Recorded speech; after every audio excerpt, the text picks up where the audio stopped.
Hello. There was a momentary pause there. I apologize. I don't know what was going on. It didn't hit the right button. Hi, guys.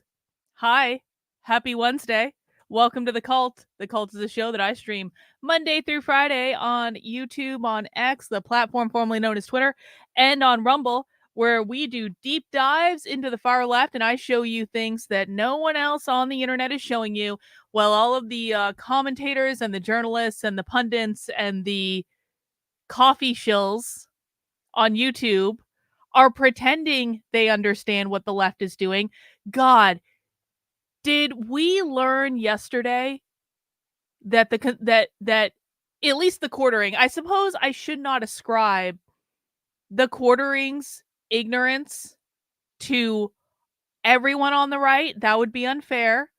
The quartering is one retarded YouTuber that somehow, some way has been able to cultivate an epically retarded audience. Actually, I feel like that's even too mean for them, because I feel like there might be many people in the quartering's audience that are significantly smarter than him.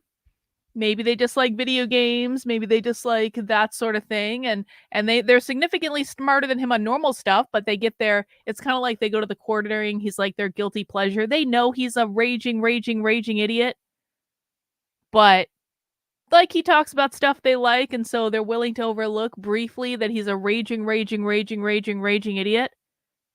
It's kind of like, I know smart people who do that. I know really smart people who like things like Ethan Ralph for reasons past my understanding. I don't understand why anyone watches Ethan Ralph. And I say that as someone, I've actually watched a significant amount of Ethan Ralph to figure out what was going on in the whole cozy sphere. And I don't understand it. I don't understand why people willingly watch that garbage without having a very good reason for it. But we did find out yesterday that the quartering, it just like it was depressing, if I'm honest. It was depressing. But before we get into our content today, I do actually have an update on that. So check this out. Do you guys remember how... Okay, so basically, for people who weren't around yesterday, and we're going to get into real content, we're going to watch a speech from Harvard, guys. We're going to watch Harvard University content today. I just feel the need to do a little update because I had an epiphany. You know, on the video yesterday where I was destroying any sense that people might have that the quartering knows what he's talking about in regards to DEI. Hang on one sec. Let me get this chat from Naruto. Jay was going to say, I bet one of the unhinged things Jeremy said you did was yelling, "We know where you live," and then I saw your tweet about... Yeah, well, this is exactly what I'm talking about, Naruto. This is exactly what I'm talking about. So I was rather confused because I haven't talked about the quartering. I haven't thought about the quartering. I haven't gone anywhere near the quartering since he made money smearing a legitimate victim of human trafficking in Eliza Blue for weeks on end, video after video after video. I blocked his ass because I think that's ragingly unethical. And I never looked back. He, quite frankly, didn't have anything I was interested in anyway. I was doing my own thing over here, never thought about him. Until the last couple of weeks when I kept hearing from my audience that the quartering is calling me an unhinged nutjob for no good reason.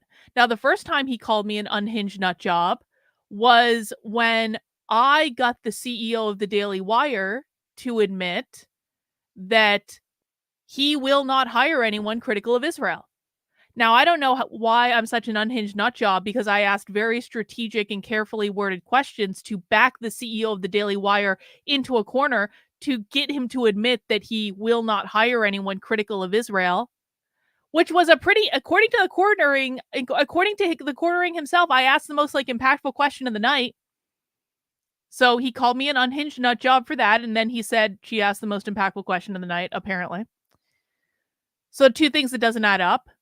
And then the other day I heard that someone sent in a super chat about me to his channel, and he again said she's an unhinged nutjob. And I hope that she's on a better path, but I've seen her do deeply unhinged things. Now, this was a surprise to me because, again, I hadn't thought about the quartering in probably over a year at this point, and I've never interacted with the quartering, and I've never talked to the quartering, and the quartering has certainly never shown interest in the thousands of hours of content that I have created that you can't find anywhere else, where I'm doing deep dives into the far left. If the quartering had actually availed himself of that content, perhaps he would have been a little bit better equipped to explain what DEI is to his audience, but we'll put that aside for right now. But I was thinking about it last night and I remembered, holy shit, a couple years ago, the quartering got his panties all in a twist. Because a couple years ago, so here's what happened. In New Hampshire, there was a school that can we all get in a little time machine? We're going to go a walk down memory lane to 2 years ago. 2 years ago was a different time. 2 years ago was a different place.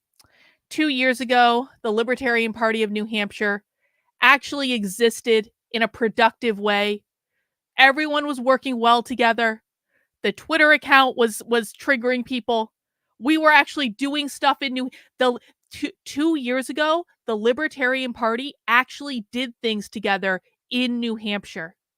It was great. Honestly, it really was. Like, I am no longer involved with the Libertarian Party of New Hampshire because effectively there is no Libertarian Party of New Hampshire. I don't care if they have a Twitter account or not. They literally don't exist. The only place that the Libertarian Party of New Hampshire exists today is Twitter. And I've gone into the reasons for that before, but basically everyone left. Everyone good, everyone of any value left the Libertarian Party of New Hampshire, and so now they only exist in the form of a Twitter account.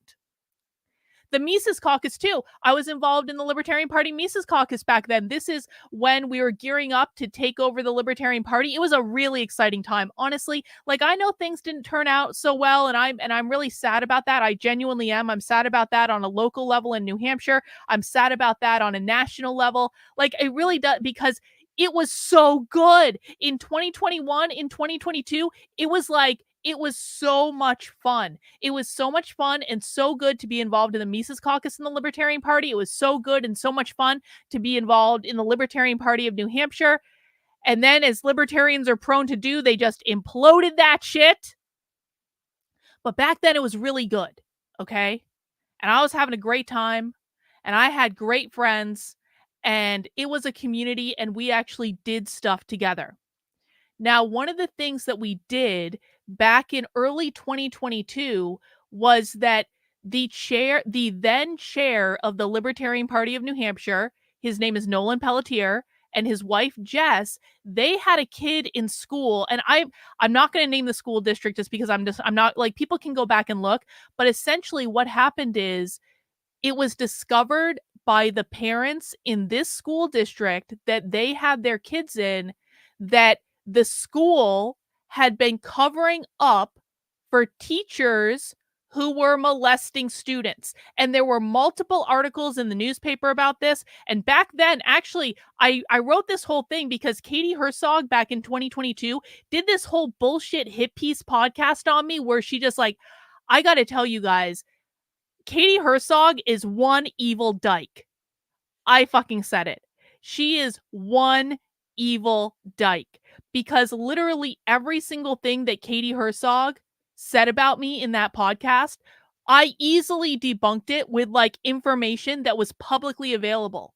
And I had offered to answer. I knew she was doing a podcast about me. I didn't know she was doing a raging hit piece about me. I offered to answer any questions she had. I could have provided her with all of this. If she wanted to concoct a story and then say, Carlin, what about this? What about this? What about this? I literally had it was all publicly available. She could have found it. Anyway, after this evil fucking cunt published her podcast about me, I went through the process of debunking all of the bullshit that she said. And one of the things that Katie Herzog got her panties in a twist over is exactly the same thing that Jeremy from the Quartering got his panties in a twist over. And so if people want receipts about this, this is all available on my Substack, where basically what happened was and I'm not going to go through this whole article because I've done it before. There was an issue about masking. They arrested Nolan for not wearing a mask in a school board meeting. So that was the first issue with the school with the school board, and then we were doing all sorts of stuff around that. But then it was reported in multiple media outlets in New Hampshire that the same school board that arrested the chair of the Libertarian Party of New Hampshire for not wearing a mask at the school board meeting, they had been covering up for teachers who were sexually molesting students. Of course, Katie Herzog didn't talk about this in her podcast at all. She didn't talk about the circumstances. And so essentially what happened was the Libertarian Party of New Hampshire organized a whole contingent of people to go and protest this school board, to cause problems at this school board meeting, et cetera, et cetera. You can find out all the information there about that. But back to this. So what happened when that happened is that we started posting on Twitter. We were using the hashtag make tyrants afraid again. And this was an agreed upon strategy. I wasn't even the one who came up with this. Jeremy Kauffman is the one who came up with this. Jeremy Kauffman was the then CEO of Library and Odyssey. I don't know what involvement Jeremy has today. I haven't talked to Jeremy in a really long time because Jeremy is kind of an asshole. But at the time, we were all getting along, okay? And so this was actually not even my strategy. This was Jeremy Kauffman's strategy. And everyone agreed to it. And everyone knew what was going on. And so what happened was Jeremy Kauffman so we went to 2 different school board meetings. In the first meeting, Jeremy Kauffman yelled, "We know where you live," at the school board. Now, that is just factually true. It is literally just a factually true statement. If you're on a school board, you have run for office, that means your address is public information. You literally can look up the home address of any publicly elected official. So saying, "We know where you live," some might call it unnecessarily taunting the school board, but I call it just stating a piece of factual information. And I don't regret this. To be really clear, I do not fucking apologize. If people are more pissed off at the fact that we went to a school board meeting and yelled, "We know where you live," at the school board when they were covering up for teachers molesting students and not telling the parents what was going on, I'm sorry. I just have to say that you have your priorities all effed up. So I don't apologize. But I also was not the one who implemented this strategy or came up with it. So the first meeting happened on December 12th. Jeremy Kauffman yelled, "We know where you live," at the school board. The second meeting happened a couple of weeks later. We went again. And at that meeting, Jeremy Kauffman couldn't be there because he had something else he needed to do. And so I was like, fine, I'll do it because I have a big mouth. You guys know me. I have a big mouth. And so when it came time, I yelled, "We know where you live," at the school board meeting. Now, when we came back that night, a bunch of us were on Twitter and we were all excited and we were all amped up and we had all had a great time. And it was a bonding exercise. Okay. That's what it was. It was a bonding exercise. And so we were posting about it on Twitter. We were using the "make tyrants afraid again" hashtag and yada, yada, yada, yada, yada. Well, Jeremy from the Quartering got his knickers all in a twist. And I'm not going to go back and find the tweets about it because they were just copy. Like, Jeremy from the Quartering started flaming the LPNH. He started flaming me. He was like, "How dare you yell 'We know where you live' at a school board meeting?" I was like, bro, you don't even live in New Hampshire. Shut the fuck up. And so they basically started this massive fight between the LPNH and the fucking Quartering because he was being such a dick about it. But the thing of it was, at the time, he was only targeting me.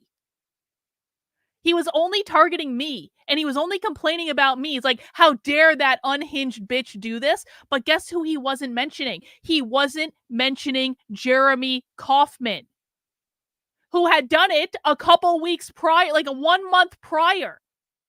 No, it wasn't even 1 month. 2 weeks prior to me doing it, Jeremy Kauffman did it. And this was all on video. But he only went after me and called me the unhinged one because Jeremy Kauffman at the time was the CEO of Odyssey. And so the quartering is not going to go and attack the CEO of one of the streaming platforms he's on, but he can attack me because, you know. So I just want to watch this video real quick because at the time, I mean, it's like school board meetings are recorded, yo. It's not as though, again, it's not as though this information wasn't available. And so after I took several weeks of shit from the Quartering's audience for how dare that unhinged bitch yell, "We know where you live" at a school board meeting, I finally made this video. And I was like, yo, the Quartering, you are quick to call me a leftist for letting school board members know their addresses are public record. Would you say the same of Jeremy Kauffman, who did it 2 weeks before me? Or is this just a special treat you reserve for women you don't like? And let's just watch the video real quick and you see, yo, I've lost weight since then. I'm pretty happy about that. I gotta say, I'm like right there. I'm in the purple hoodie. This is the 2 weeks ago. Jeremy Kauffman is up here. You can see, and this is all the LPNH people. You know, Katie Herzog in her hit piece on me, Katie Herzog wanted to pretend that I was like this lone nut job that was at the school board meeting. No, bro. I was there with an entire fucking contingent of people. Let's watch. Excuse me, I have just read the rules of order for the meeting. I would ask the public to refrain from comments. That was it. That was Jeremy Kauffman yelling, "We know where you live," at the school board meeting on December 2nd. Now, fast forward a couple of weeks, and you're going to hear my big mouth yelling. Oh, seriously? Wow. I'm going to recess right now, and I will confer with law enforcement regarding how to proceed. Look, hang on. I just want to show this. It's not as though, like, we had the biggest fucking contingent at the entire fucking school board meeting. Look at this. Look at the room. Look at the room. There's no one there except for us. We had the biggest contingent at the damn school board meeting. Anyway, fast forward 2 weeks. Here we go. Okay,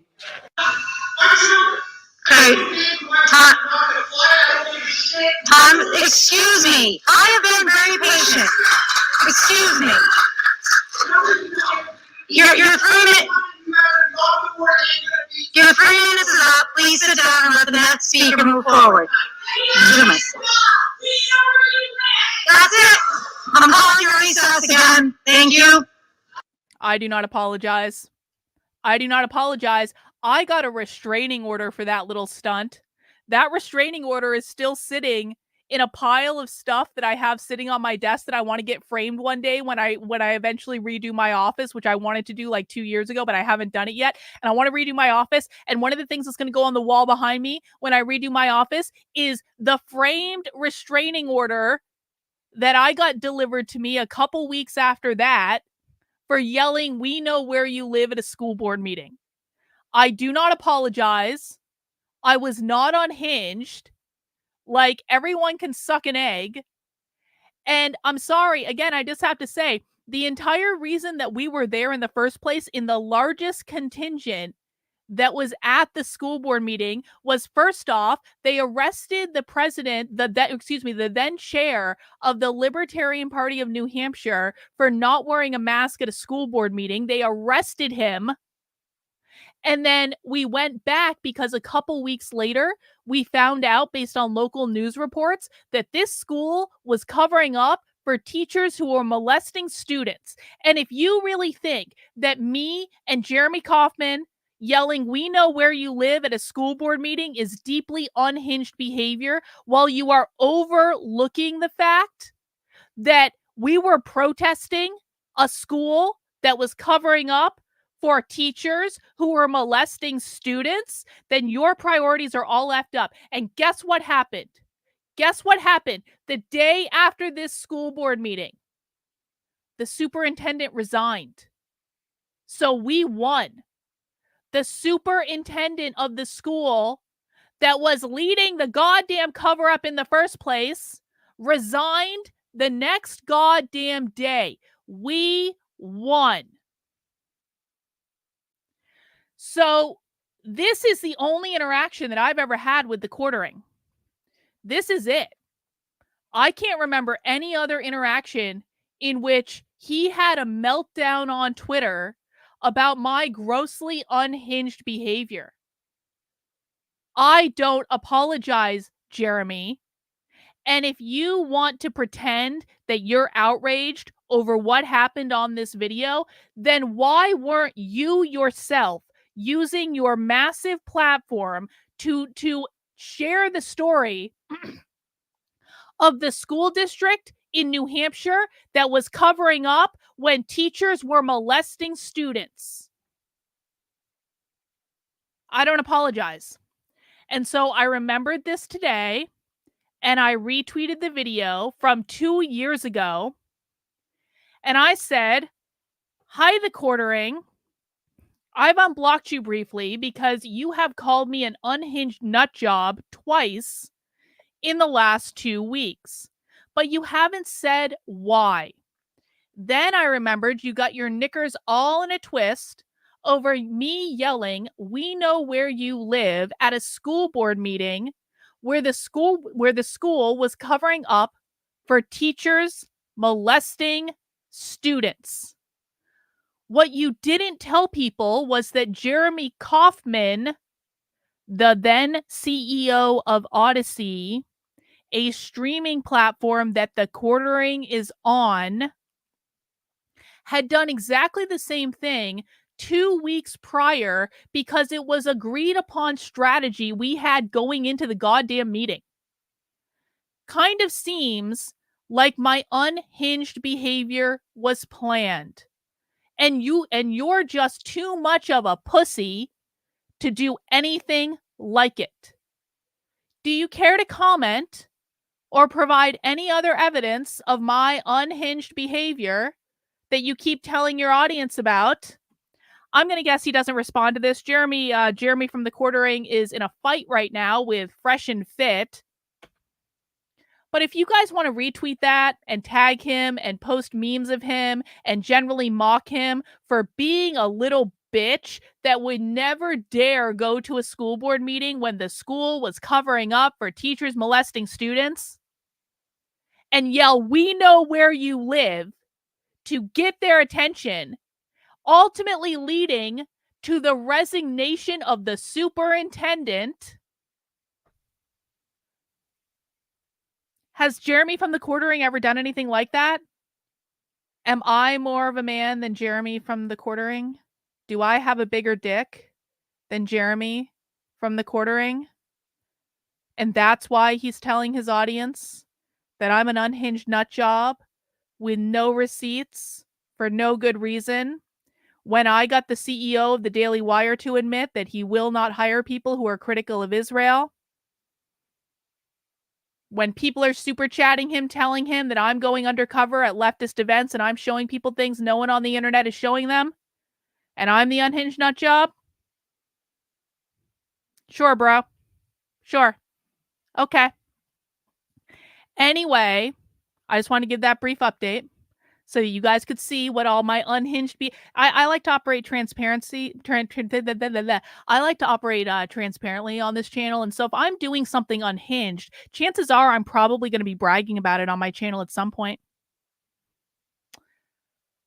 Let's see. Fun fact, Maria C asked when I was playing the intro music, does anyone know what I'm gonna put the song as a video on the channel because I really do like the music. I've licensed the music to be able to use it. The intro song that I'm using for this is actually called Burning in Dystopia. So not only do I really like the song and I like the music in general, I was like, that's just like perfect. It's like how perfect could it be that the song is called Burning in Dystopia?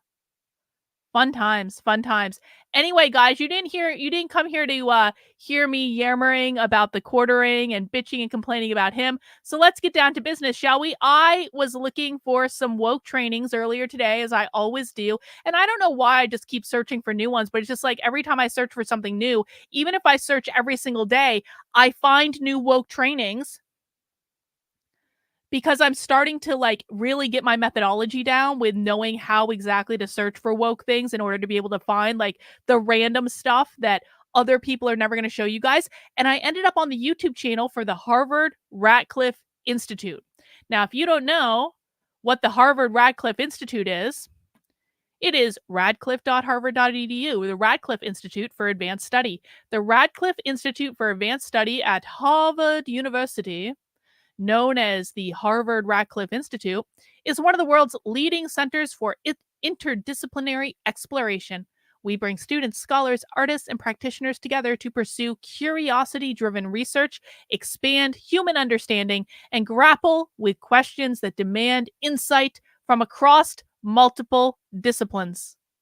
I ended up on their YouTube channel earlier, and I'll tell you what else I found once I take the super chat from Rottweiler.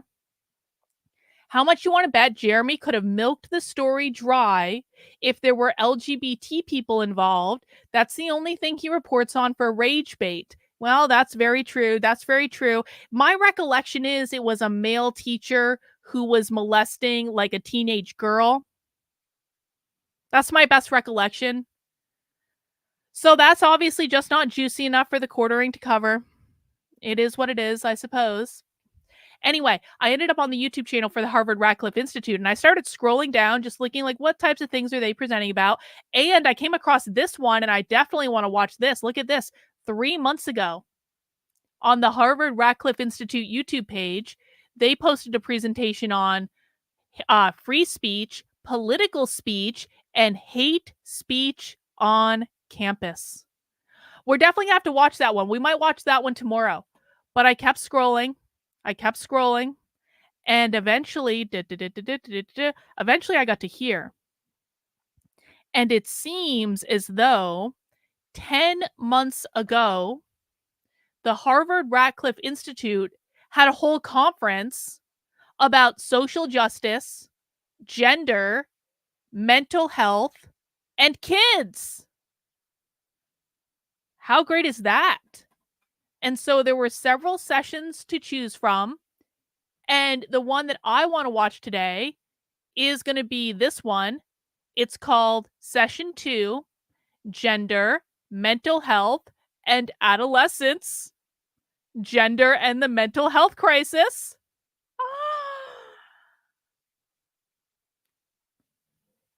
I have a feeling this is going to be juicy.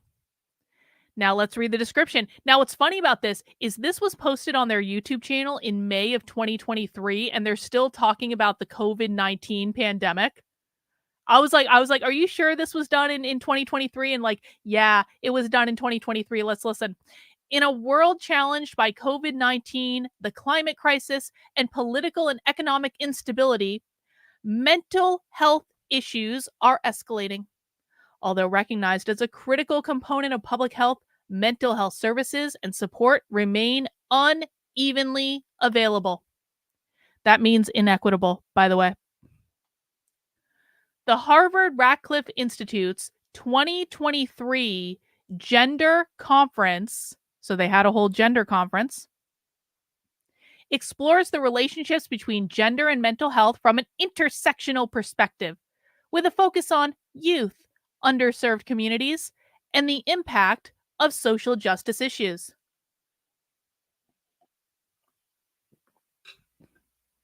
Physicians, scholars, writers, educators, scientists, artists, and activists consider the relationship between gender and mental health along multiple axes, including genetics, lived experiences, vulnerable disparate impacts, and access to healthcare. Finally, we discuss ways to increase resilience and focus on prevention. This session features Moonam from the Georgia Institute of Technology. Excuse me. It features Teresa from Stanford University. And get ready for it. This is my favorite. Tay from Columbia, our favorite woke college. There is no college that is more woke than Columbia. And it's moderated by Renee from Johns Hopkins. So check that out. Georgia Institute of Technology, Stanford, Columbia, Johns Hopkins, all presented at Harvard, darling, Harvard. And so we are going to be watching today this presentation all about gender and kids and mental health from 10 months ago at the gender conference at the Harvard Radcliffe Institute. Who's ready for it? You guys ready for some higher education wonkery today? We'll see. Naruto says, "Didn't Blair White? Oh yeah, Blair White called me a.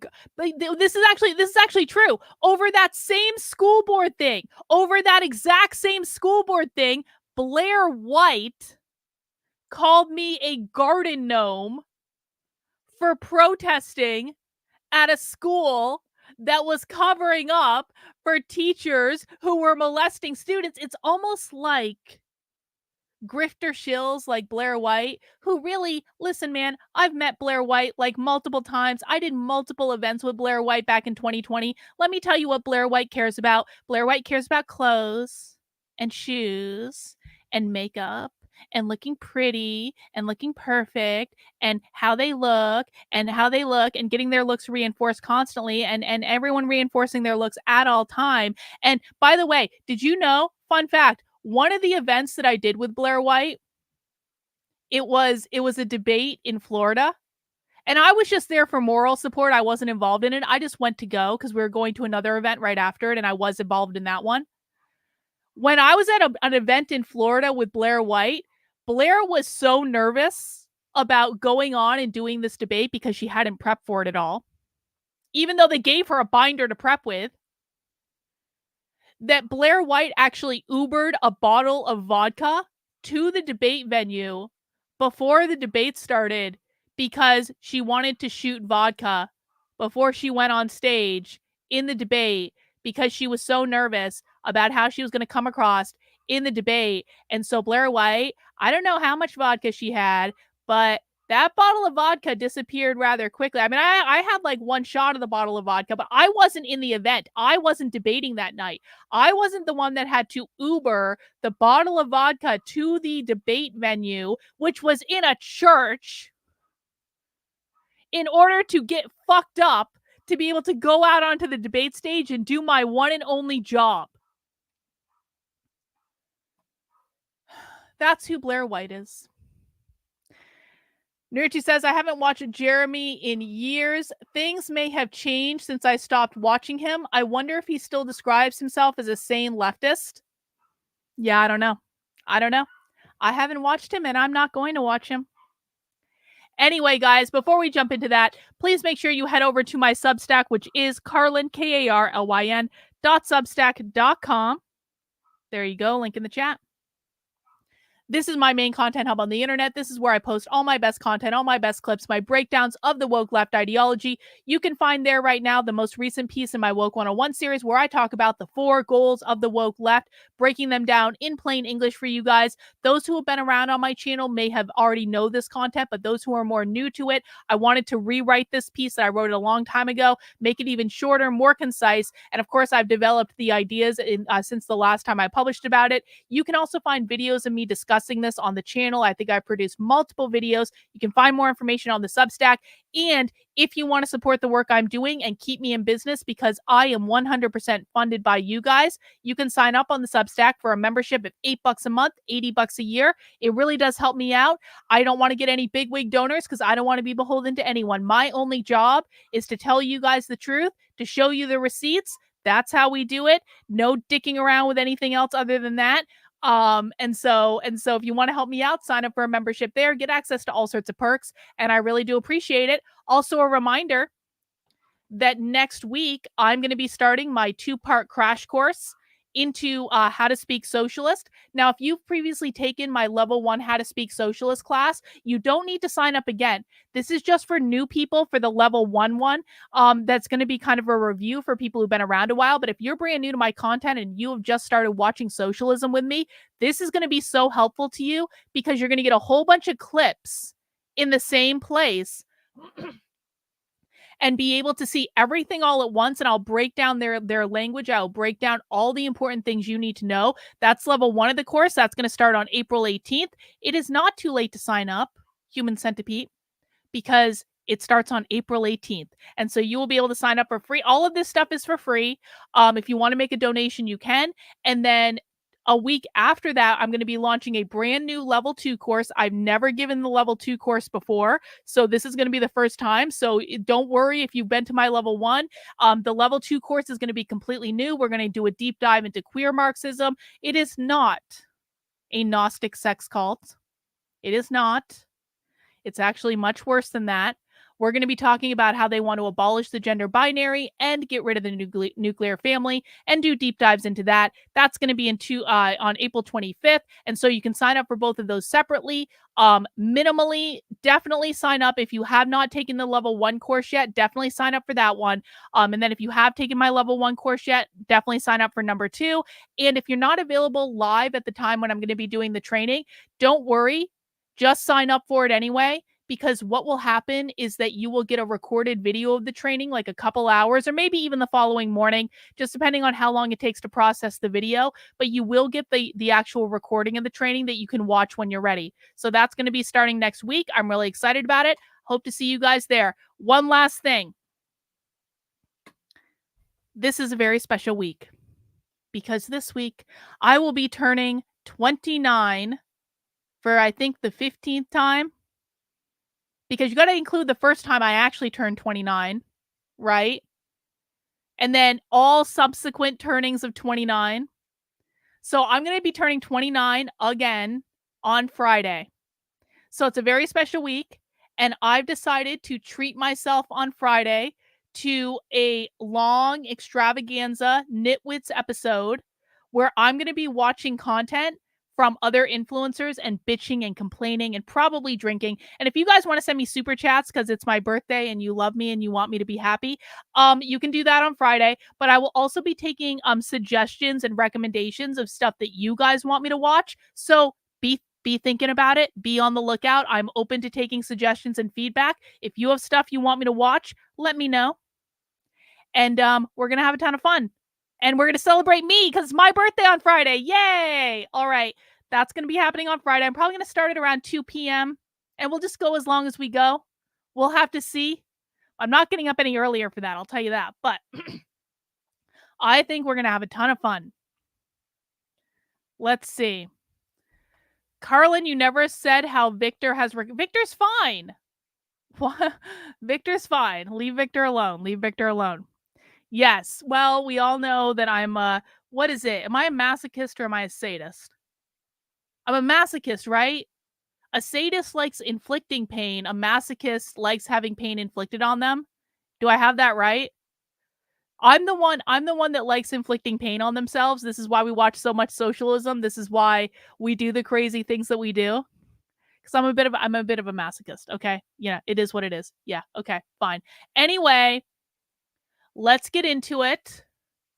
Everyone, please do mount the like button for me if you are ready to watch this speech from Harvard.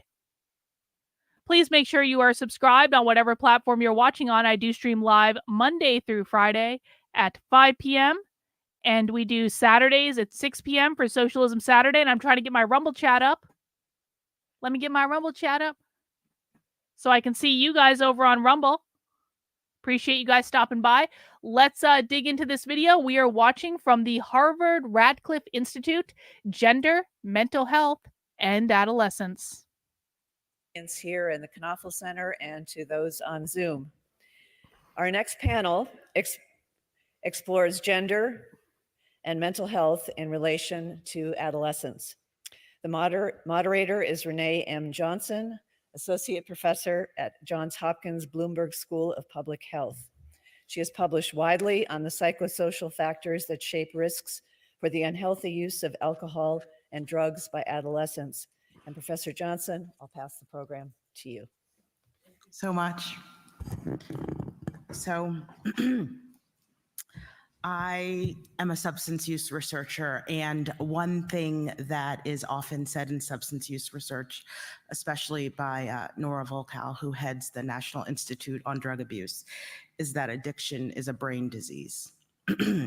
And, I get the rationale for saying that, there was a real push to like see substance use disorders as real diseases and to reduce stigma associated with them. But nonetheless, that phrase has always really bugged me. And it bugs me because diseases are more than what's under the skin. Mental disorders can be viewed as outcomes. They're really sort of what happens, the sum total of everything we put into people and all of the exposures that people are exposed to as they go through the world. So substance use disorder, as with other mental health issues, is strongly impacted by stressors and adversity. We can't reduce mental health, mental disorders, substance use disorders to something called a brain disease. So with all of that said, this session is going to address gender, mental health, and adolescence. And we are not reducing mental health among adolescents to, what happens in our brains and under our skin. We're going to consider the contexts of adolescent mental health, and specifically the diverse contexts in which people live. We live in digital communities. We live in families. We live in social groups. We live and exist within a political structure, and we live and exist within historical systems of oppression. And across all of these contexts and other contexts that I didn't mention, there are factors that shape mental health. And in this session, what we will think about or how factors of cross contexts can be detrimental to mental health, or how factors can support mental health and enhance young people's ability to thrive. So I am eager to hear from our speakers today. We will hear from Tay Meadow, Teresa Laframboise, Moon de Chaudhary, and that's it, those three people. Okay, so throughout their talks, well, first I'll say that information about these participants can be accessed through the conference webpage, so please do look them up. Audience members are welcome to submit questions at any time during the session. Whether you're watching in person or online, you can submit questions using the Slido link provided on the screen behind me and posted in the Zoom chat. So that box there is a URL, will lead to a URL. Okay, so we have one virtual participant and two in-person participants. So our first participant will be virtual, Dr. Teresa Laframboise, and I invite you to begin. Teresa. Great. Thank you very much for inviting me to be on this panel. I'm excited to be able to talk so briefly about work that I've been doing for quite a while with Native American adolescents and suicide prevention intervention. And today I want to emphasize cultural and contextual considerations in Native American adolescent suicide prevention. And so we'll proceed. I'll just start. I'll try to get through these, slides pretty quickly so I can talk about what I really want to talk about, which is protective and risk factors in Native American communities. But this is from this information for the next few slides comes from the Youth Risk Behavior Survey, which many of you probably took when you were teenagers, and that of course is an ongoing marker, that a survey that's given in schools. And just to kind of get us started in terms of gender issues, that you can see here that there's definitely a significant difference between females and males in terms of persistent feelings of sadness All right, or I believe that. hopelessness in the past year.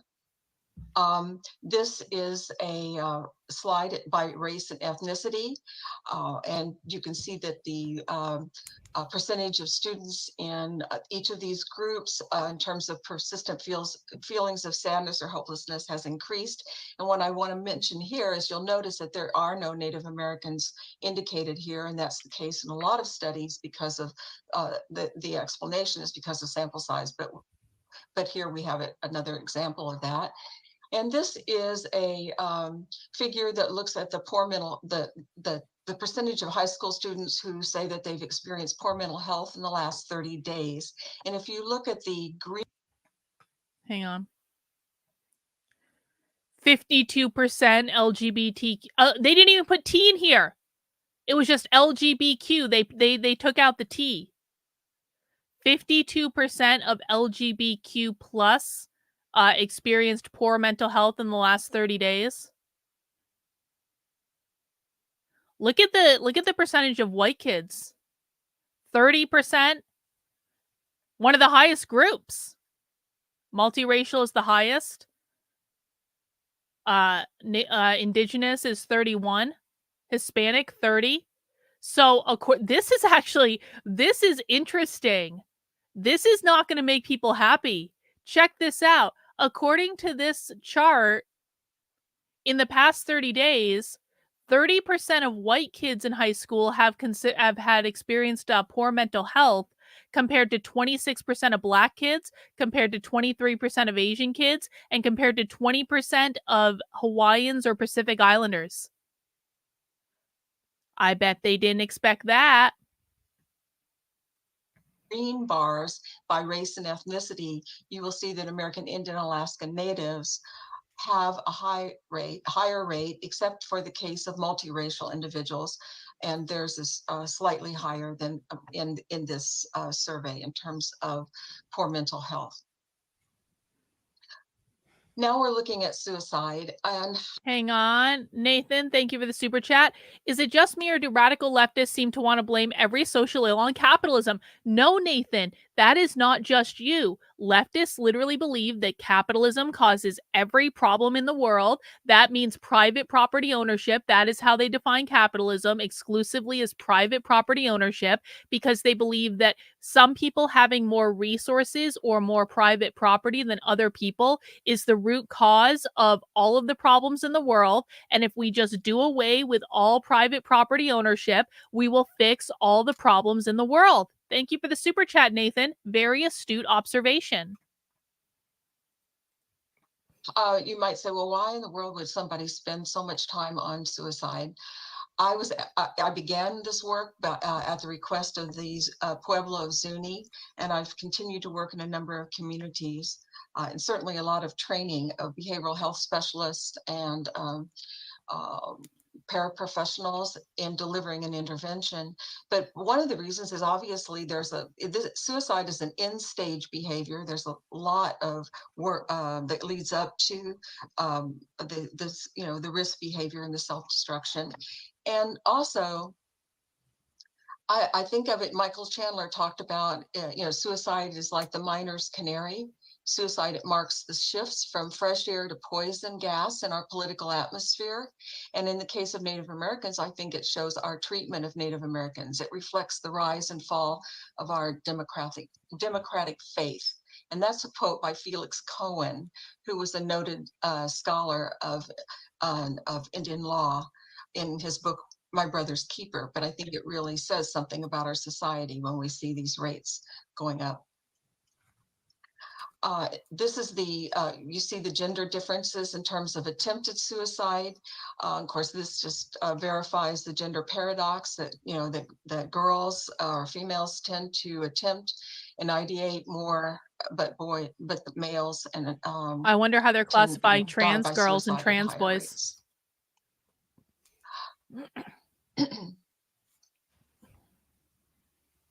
We've already seen this. This is we didn't. Attempted suicide. Hang on. The figures in terms of the percentage of high school students who have attempted in the last year.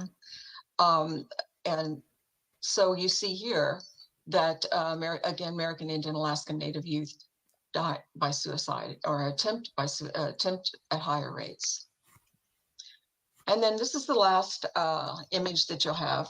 And this is what shows what is the unique pattern of suicidal rates among by ethnic group.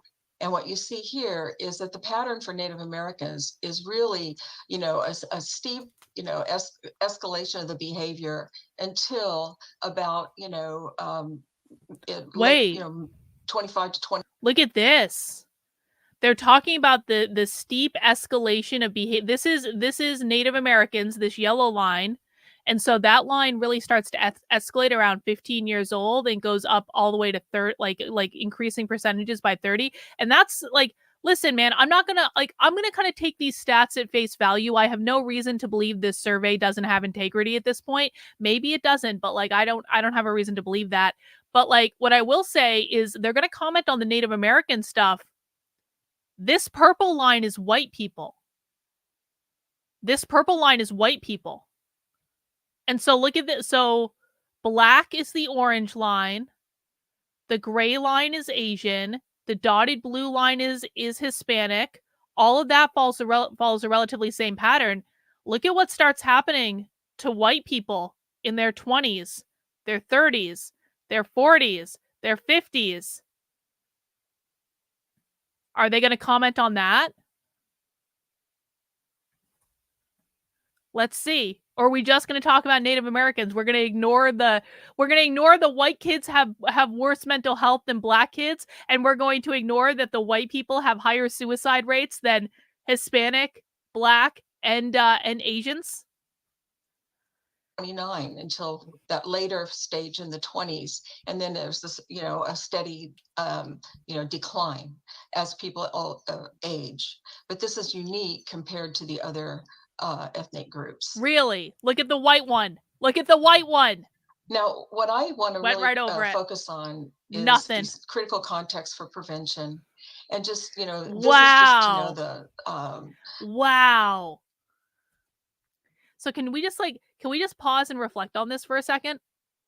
That, listen, I know we talk about how whiteness means capitalism. Whiteness is not about skin color. It's about capitalism. And that's very true. And the vast majority of stuff we see has nothing to do with skin color at all.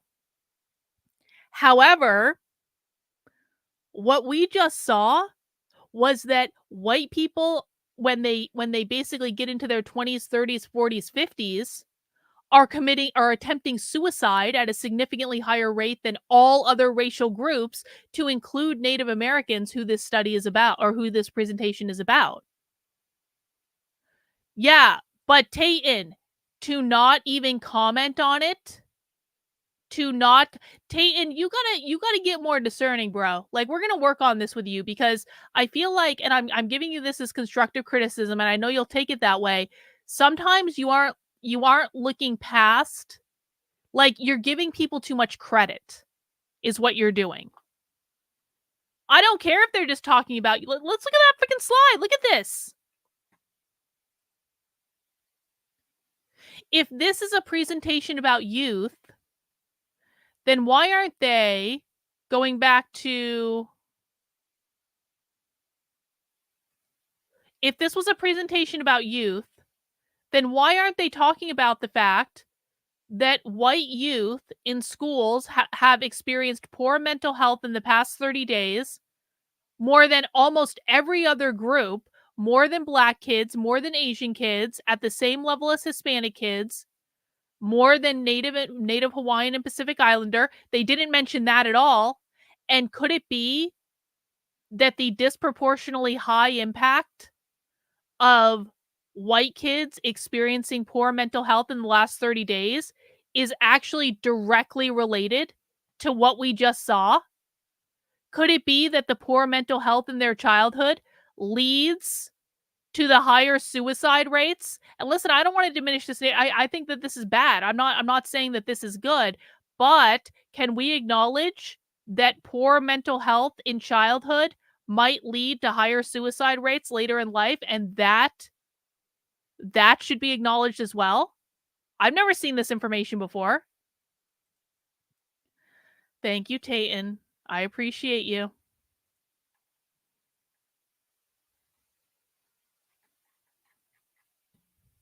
but this is unique compared to the other ethnic groups. Now, what I want to really focus on is these critical contexts for prevention. And just, this is just, to try to emphasize the fact that prevention, school settings are good places for prevention. I really enjoy working with adolescents.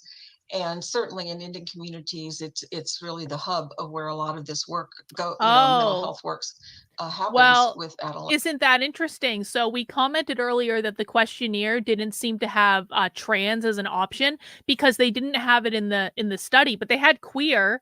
So they had to. Adrian, is there something about gender queer or gender fluid on there? Because they definitely had the Q plus. Adolescents.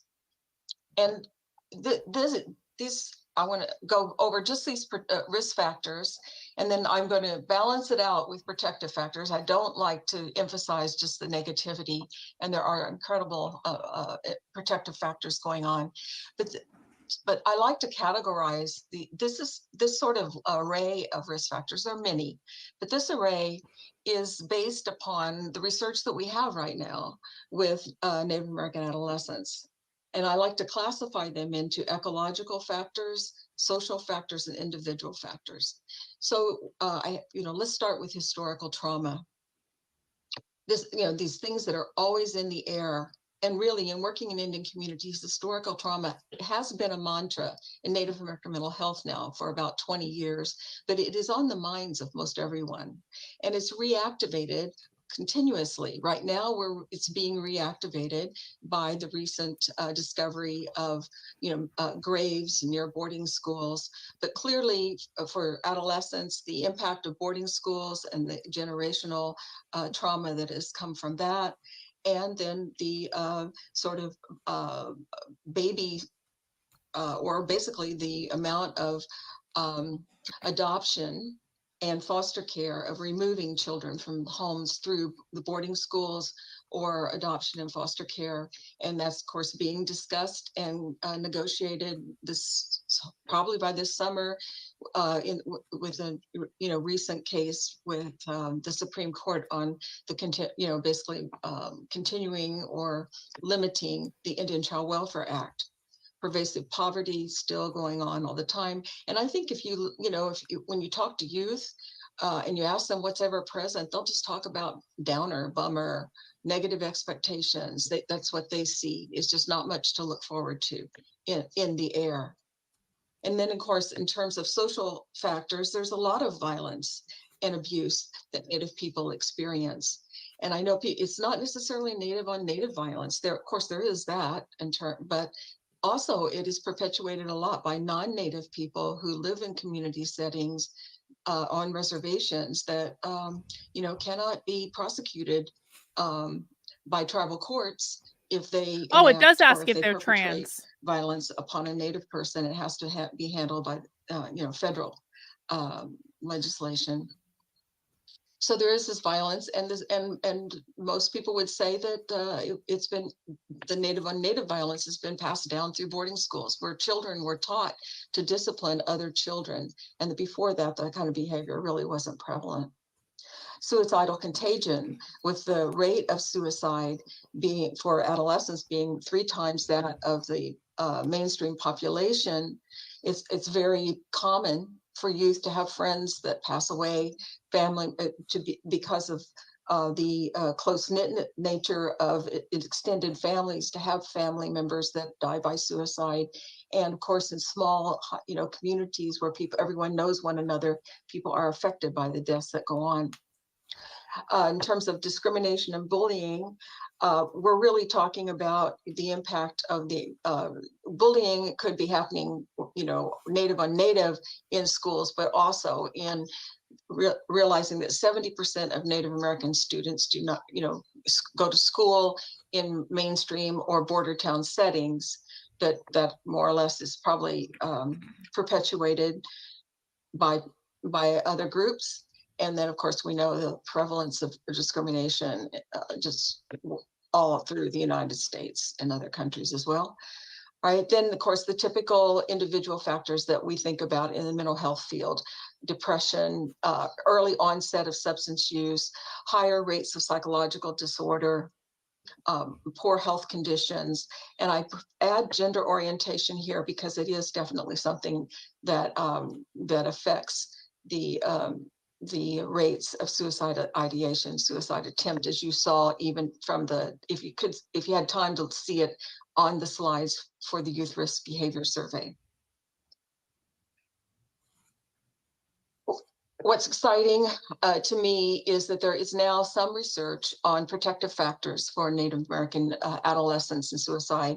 And I want to turn you to a systematic review of research by Angela Wigglesworth and her team just recently on protective factors, studies of protective factors for attempted suicide.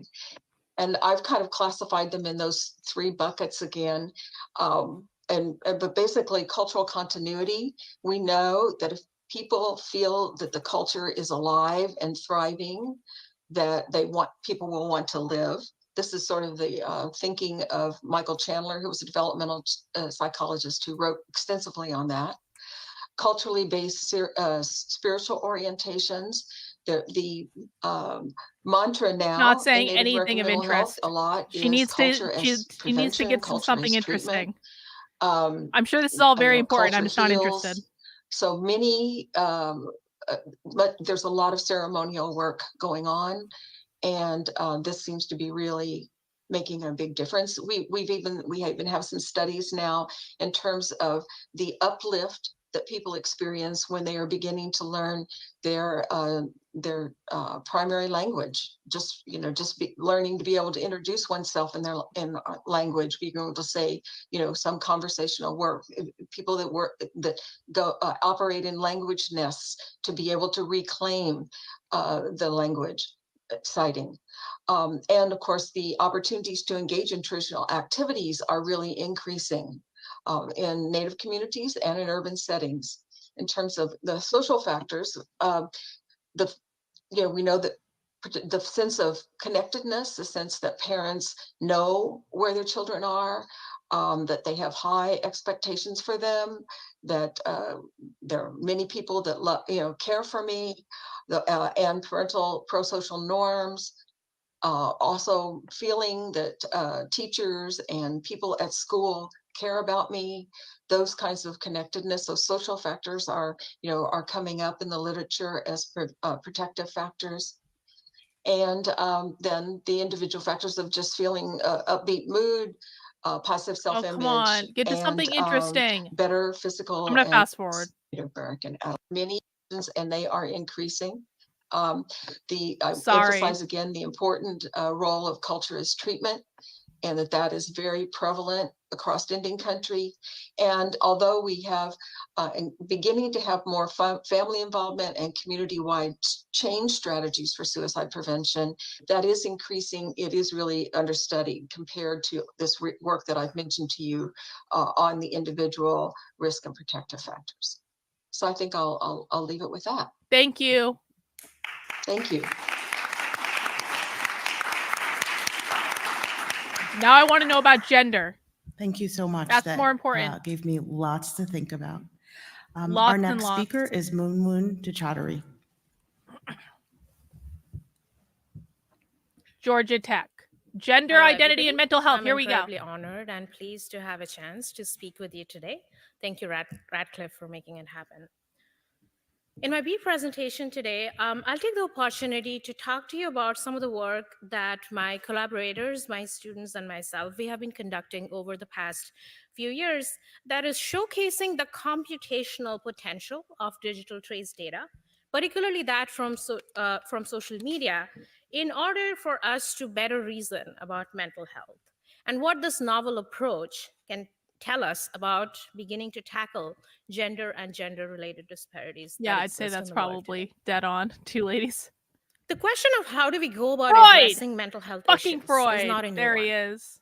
It has existed almost since antiquity, except that our answers have evolved over the years, across cultures and across millennia. And we have adapted those answers as our understanding of the human condition has changed, whether it is in the face of science, of medicine, of chemistry, of psychology, and most recently, of technology.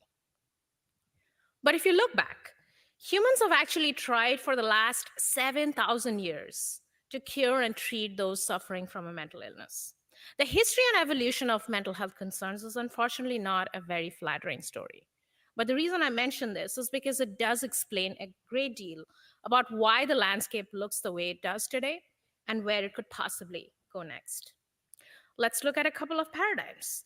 So, psychoanalysis, as all of you know, it was the first scientific paradigm of mental health, and it originated in the work of renowned social psychologist Sigmund Freud back in the end of the 19th century. And then came this pharmacological treatments in mental health, and we saw two paradigms emerge. One in which we saw clinicians and researchers who started to adopt a biological paradigm, and then a second in which we saw learning behavioral and cognitive scientists who began to regard the person as a learner who actively interprets their situation, and that gave rise to the widely acclaimed cognitive behavioral therapy. So, what these paradigms tell us is that we have indeed come a long way. We are no longer trying to relieve people of evil spirits. We are not trying to put people in asylums or conducting We should lobotomies. be. But why are we even talking about all of this today? I think we should bring That's back because asylums. even today, there's a lot of work to do. We have widely prevalent social stigma, we have systemic barriers, and we have deep-seated disparities that are— I mean, really, can you imagine? We would really be doing a societal good if we brought back asylums. I'm not joking about that. Can you imagine all of the data that we would be able to glean if we just got every gender studies major into like the same building and then just like left them there under an observation environment where like we would like look through mirrors or like TVs or like, you know, paintings or something that like you can see through on one end into what all the gender studies or majors are doing when they're locked away in an isolated place. It would be a fascinating social experiment. Like there are many like useful things for bringing back asylums. I mean, we just saw in that chart from the last presentation, like mental health issues are going up. Like, I mean, it's just like get them all in one place. Give that, like, at least they, you know, they're safe. They're not going to be committing suicide or anything. They're all in one place. They're all under observation.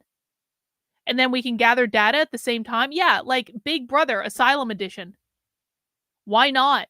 Why couldn't we do something where it was like we take like the worst gender studies people, that like the ones that are like trying to trans kids in school, and the punishment is they all have to go into the asylum, and that is the punishment. If you are caught transing a child in school, you go into the fucking asylum with all of the other people who have been transing kids in school, and you all just spend some time around each other.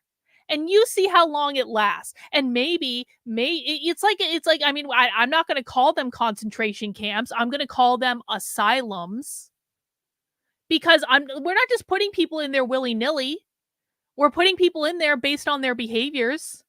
It's like anyone can go to an asylum. If you're black, you can go to an asylum. If you're white, if you're gay, if you're straight, if you're non-binary, if you're like there's no like, we're not doing it based on identity. We're doing it. Yeah, they can all trans each other in the asylum. They'll be perfectly happy.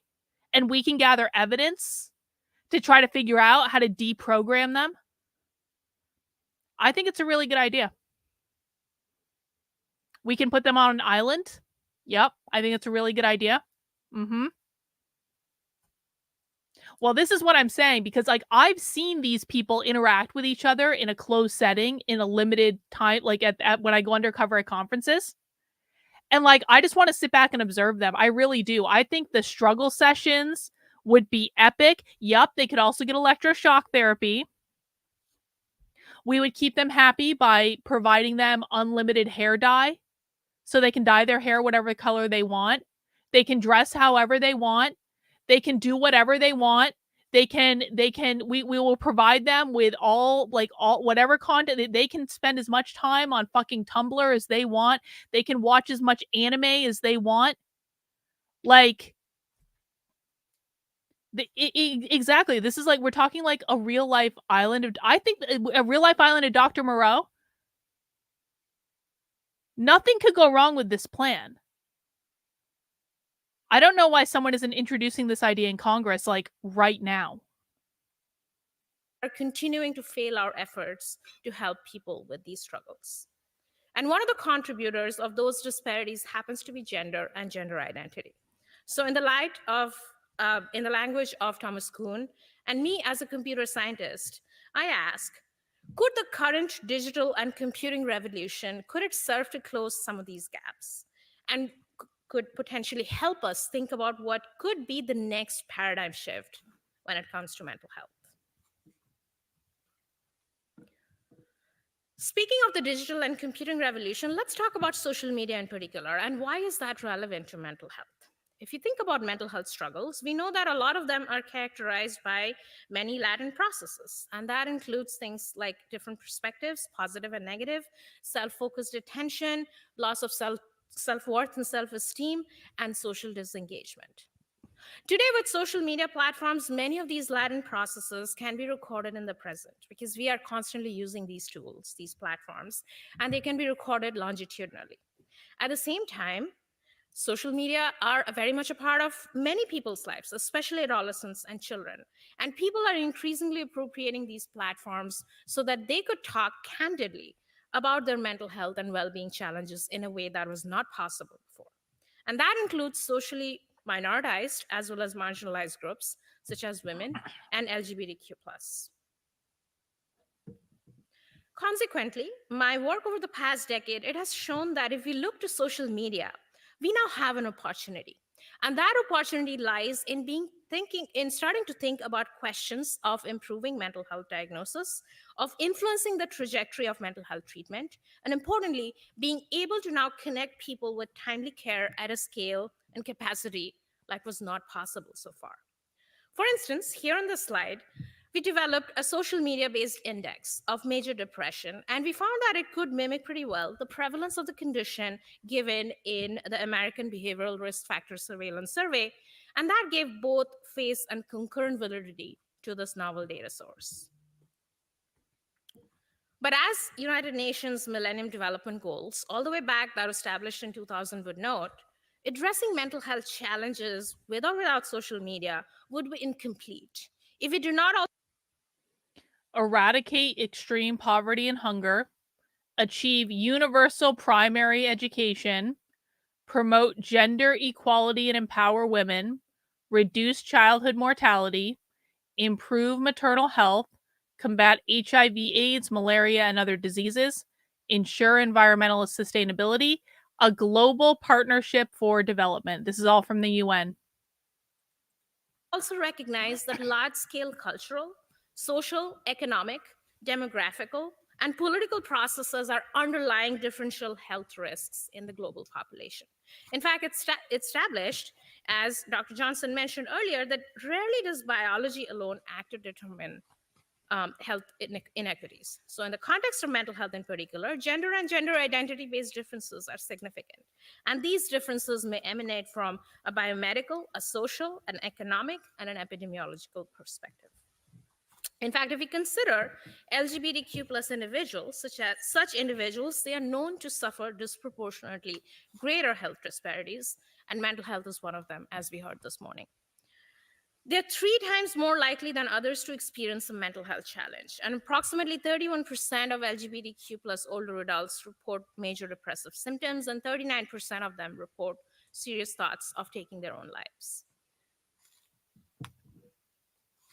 But in spite of these known challenges, if we look at our current mechanisms of assessment, where do they come from? Surveys, national economic accounts, institutional records, health records.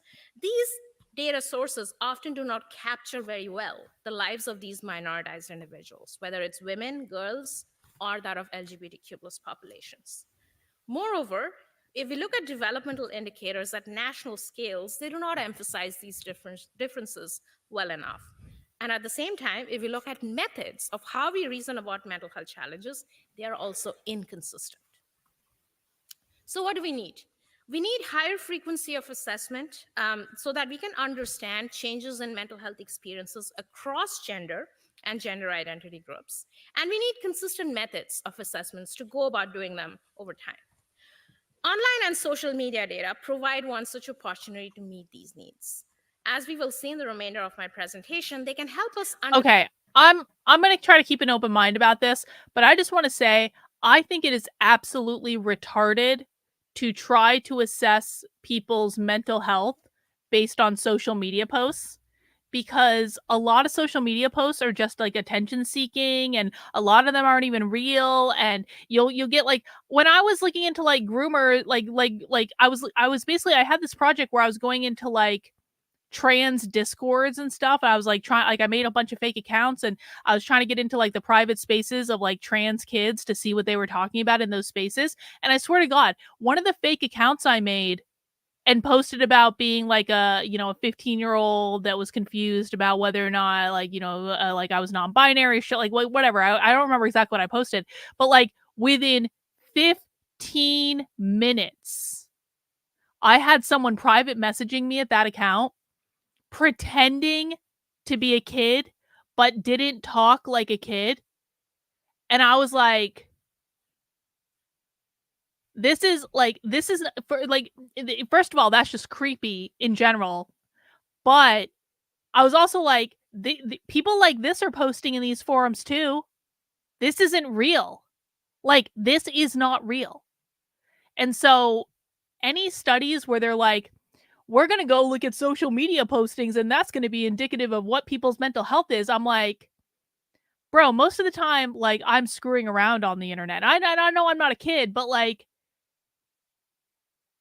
if people take half the things I say on social media seriously, like, that's just naive. Tayton says, let's say the queers got everything they wanted. Do you actually believe their mental health would change? Oh no, it would get worse. I mean, they're fighting against every single biological reality. They're going to get worse by the day. And they're all going to self-reinforce each other. So no, they're not fixing anything. Human Centipede says daily mental health. Is that something that's actually happening? Did she say that? Daily mental health surveys? Wow. understand the experiences of these marginalized individuals better and think about imagining better care and intervention strategies.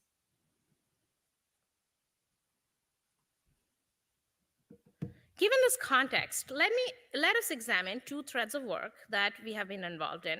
First of which looks at how can we develop a better understanding of how. I mean, I'm gonna say this. I'll say this too. I'll be vulnerable. I'll be authentic. Do you know how many times I said I want to die when I was a teenager? Now, I didn't have the happiest of home lives when I was a kid, and so, like, I mean, I'm not saying I didn't mean it, because there were years in my childhood where I didn't speak, and that, that was a whole, that's why I run my mouth on the internet. It's why it's so important to me to be able to say whatever the F I want on the internet, because there were literally years in my childhood that I did not speak. So I'm not saying my home life was perfect or anything, but I am saying that oftentimes I would say, I want to die, not because I actually had intention of like committing suicide, but because I was miserable. I wanted positive attention. Like, like you get sympathy in that way, and then you get you get attention, and people take care of you, and then the people that were supposed to be taking care of me weren't actually taking care of me. And so I was trying to get it somewhere. And so like, but it wasn't that I actually had suicidal ideation. It was just that I was coping with a bad situation, Yeah, I mean, I think that is a pretty normal part of growing up. How females and males disclose mental illnesses online, such as on social media platforms. To answer this, We looked at publicly shared Twitter data over an entire year that's spanned millions of postings and filtered those individuals who stated that they have been diagnosed with a form of mental illness. In the table that you see in the slide, you see some examples of what these disclosures of men and women in this data look like. To understand gender differences, we then identified self-reported gender by looking at the biographies that these individuals wrote on the Twitter platform. And then we performed Twitter. statistical comparisons. They between did this on disclosures Twitter? of these two gender groups. So let's see what we found. As you can see from these quotes, compared to females, male Twitter users, they expressed more negative affect Twitter. and anger in their social media postings. Female users, on the They're assessing the mental health attitudes of kids based on Twitter posts. Do any of these people actually use Twitter?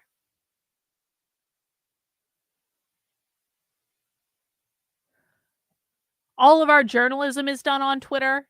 All of our news is created on Twitter. And apparently, now all of the mental health studies exist on Twitter as well.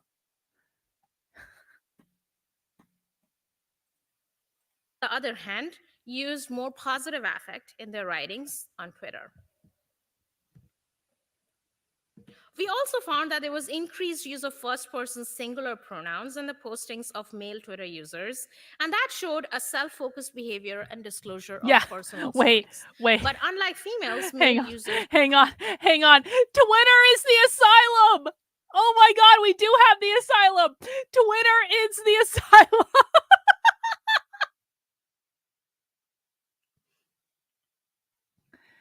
It would be hilarious if it wasn't terrifying and true. Twitter is the asylum. We never got rid of it after all. It just changed forms. Did show a detachment from social conversations and a hesitation to seek for help. And as observed earlier, females did show a positive outlook, motivational spirit to cope with mental health challenges on Twitter, and a desire for disclosure and health seeking on this semi-anonymous platform.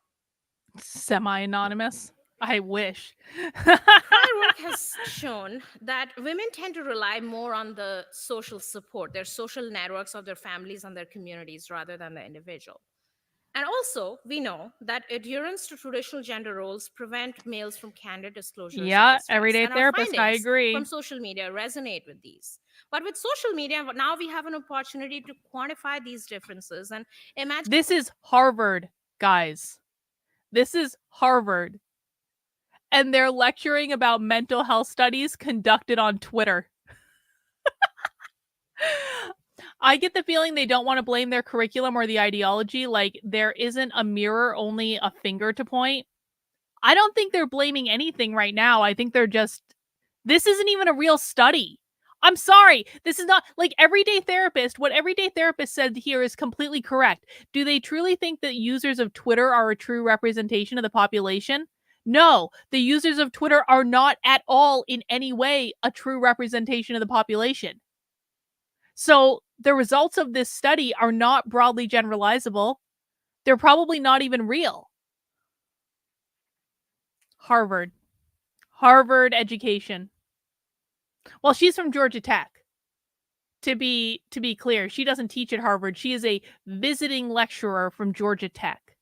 So I guess that's something, but still. Technological interventions that can be gender aware, which can also encourage differential forms of private or anonymous help seeking among different gender groups. More on that soon. So turning our attention to the second thread that I brought up earlier, disparities. I haven't seen minority stress theory in a while. The last time we saw minority stress theory was, what was her name? Kate. What is Kate's last name? What is furrow-browed Kate's last name? Brandeis. I nailed her to the wall for being like a Kate Brand. Hang on. This is going to drive me crazy. Kate Brandeis University. What the hell was her last name? Slater, yes, Reagan with the gold star, fucking Kate Slater. I wonder whatever happened to Kate Slater. I wonder what happened. We should look her up.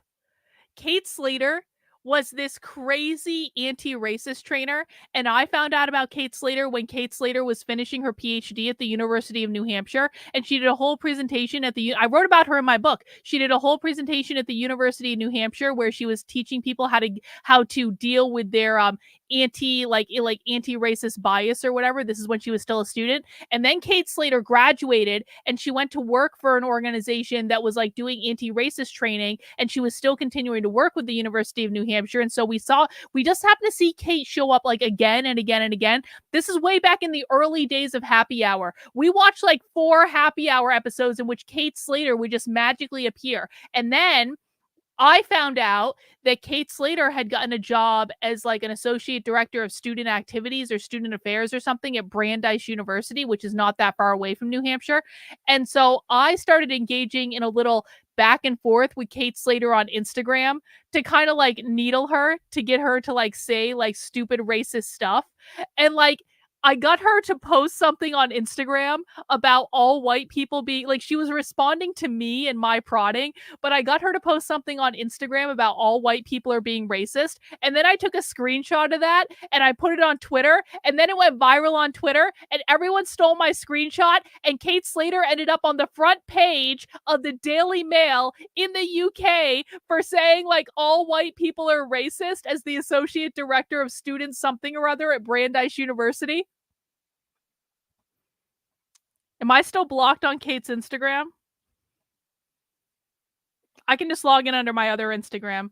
Yup, I'm still blocked on Kate's Instagram. It's a good thing I have another Instagram. Too bad, so sad, Kate. You don't know my other Instagram name.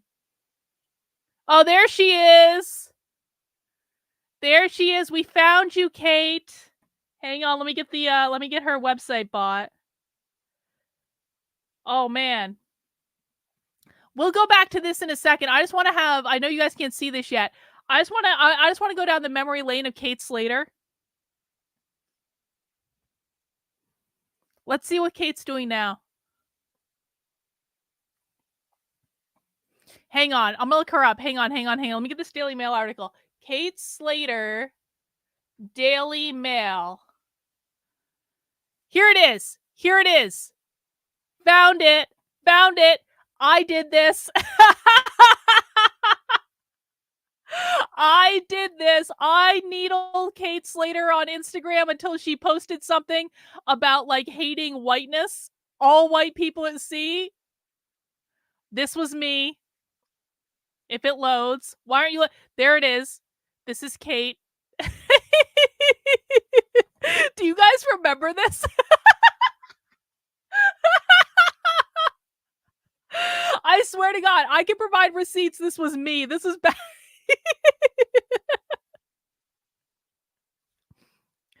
Kate Slater posted on. So, okay, here's what happened. I challenged Kate to a debate. And I was like, debate me, bitch. Debate me on critical race theory. And so this is Kate's response to me. A few points of clarification. Debates about critical race theory are often straw men for debates about whether or not systemic racism is real. And no number of statistics or facts that I could offer up are going to convince people who want to see systemic racism if they don't want to. Yes, all white people are racist in that all white people have been conditioned in a society where one's racial identity determines one's life experiences, outcome, and whiteness is the norm and the default. That includes me. I do not hate white people. I hate whiteness. To distinguish between the two, please feel free to watch my recent live, What is Whiteness? And CRT does not create oppression. It names oppression that already exists. And so Kate was on the front page of the fucking Daily Mail.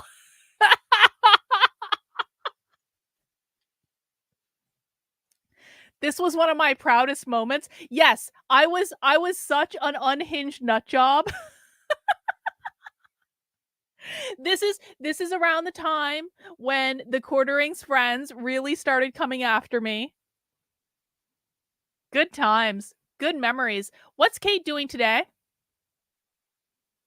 What is Kate doing today? Let's just have a little look-see around Kate's website for fun, just for a nice little break. I'm drowning in whiteness. Is she even still doing her website still says 2023, but that doesn't mean anything. I've done that before. Let's see. Trainings. Look at her clients. University of Nebraska, Fort Hays State University, New Hampshire Women in Higher Education, Allegheny College, Courageous Conversations. That's what, if Jeremy from the Quartering wants to talk about DEI, that's what he should be focused on. Oh, look, the University of New Hampshire. Kate, what are you doing now, though? Media and publications. This is all old. I feel like she hasn't updated this in years. Okay, let's go to Kate. Kate has 15,000 followers on Instagram. When was the last time when was this? This is like a while ago. Kate hasn't been posting on social. Oh, these are all pinned. So maybe, let's see. Is this new? April 1st. Okay, so she's still, God, she's been doing this show for years. We have to go to this. Hang on. Hang on. They're still shilling this shit? Oh, yo, we're going to this. We're obviously going to this. Tuesday. This is next week. This is next week. Tuesday at 8 to 9:30. Join us for this 2-part workshop that is designed to support white folks who are ready and willing to actively engage in their journey to become anti-racist. The first workshop will focus on critical self-reflection and the importance of true allyship. The second workshop will focus on specific tools and ways to apply them in everyday life, both personally and professionally. Yeah, we're doing it. We're doing it live. We're doing it. We're doing both of them. Kate, you're not going to see us coming. We're going to sign up under several different accounts. Don't worry about it. She says, send it to all the Karens in your life. Oh my, look, please note that although it is a very cheeky title, we welcome all folks who identify as a spy. Oh, because it's from Karen to co-conspirator. Who identify as co-conspirators, regardless of whether you are a Karen or a Chad. I don't think Kate knows what a Karen or a Chad is. What else has Kate been doing? We're going to sign up for that, but let's see. Da-da-da. Okay. Don't know what that's about.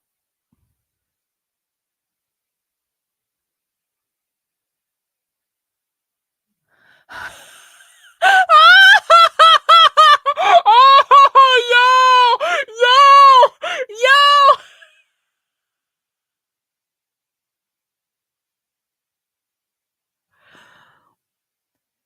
Kate 4 weeks ago on Instagram. This is her post, right? She's saying, I love it here.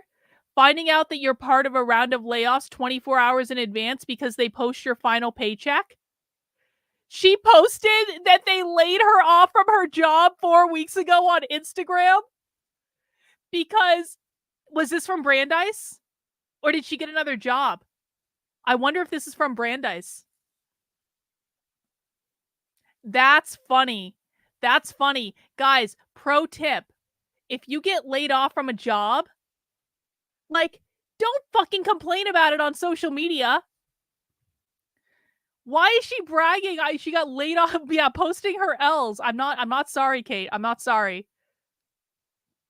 I wonder if that was from Brandeis. Let's see. Yo, look at this. Critical race theory. Kate organizes her books by color. Thank you, bot. Let's look up Kate Slater's current LinkedIn.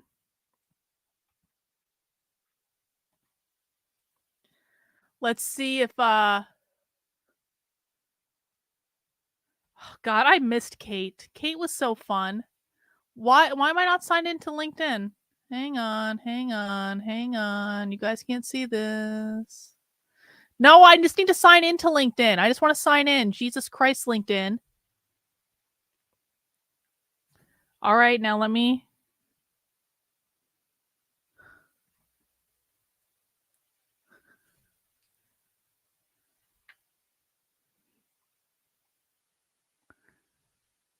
Oh, wait. Hang on. This is funny. This is. Oh, shit.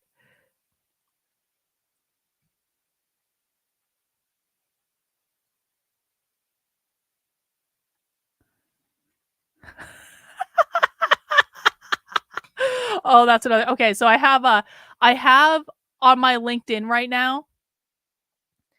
Do you guys remember that psychotherapist?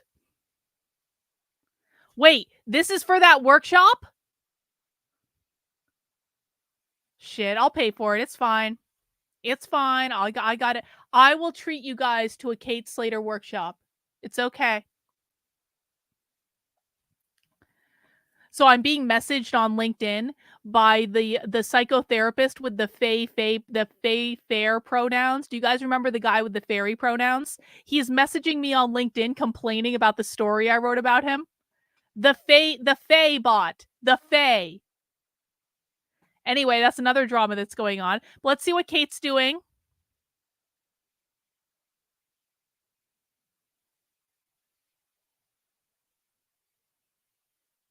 No, it looks like she was probably laid off from this National Director of Post-Secondary Pathways.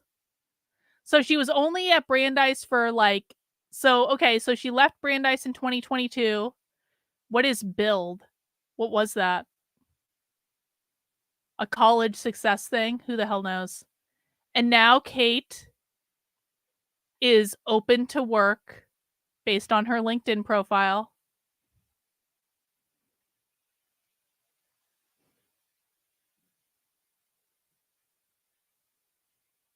What is this?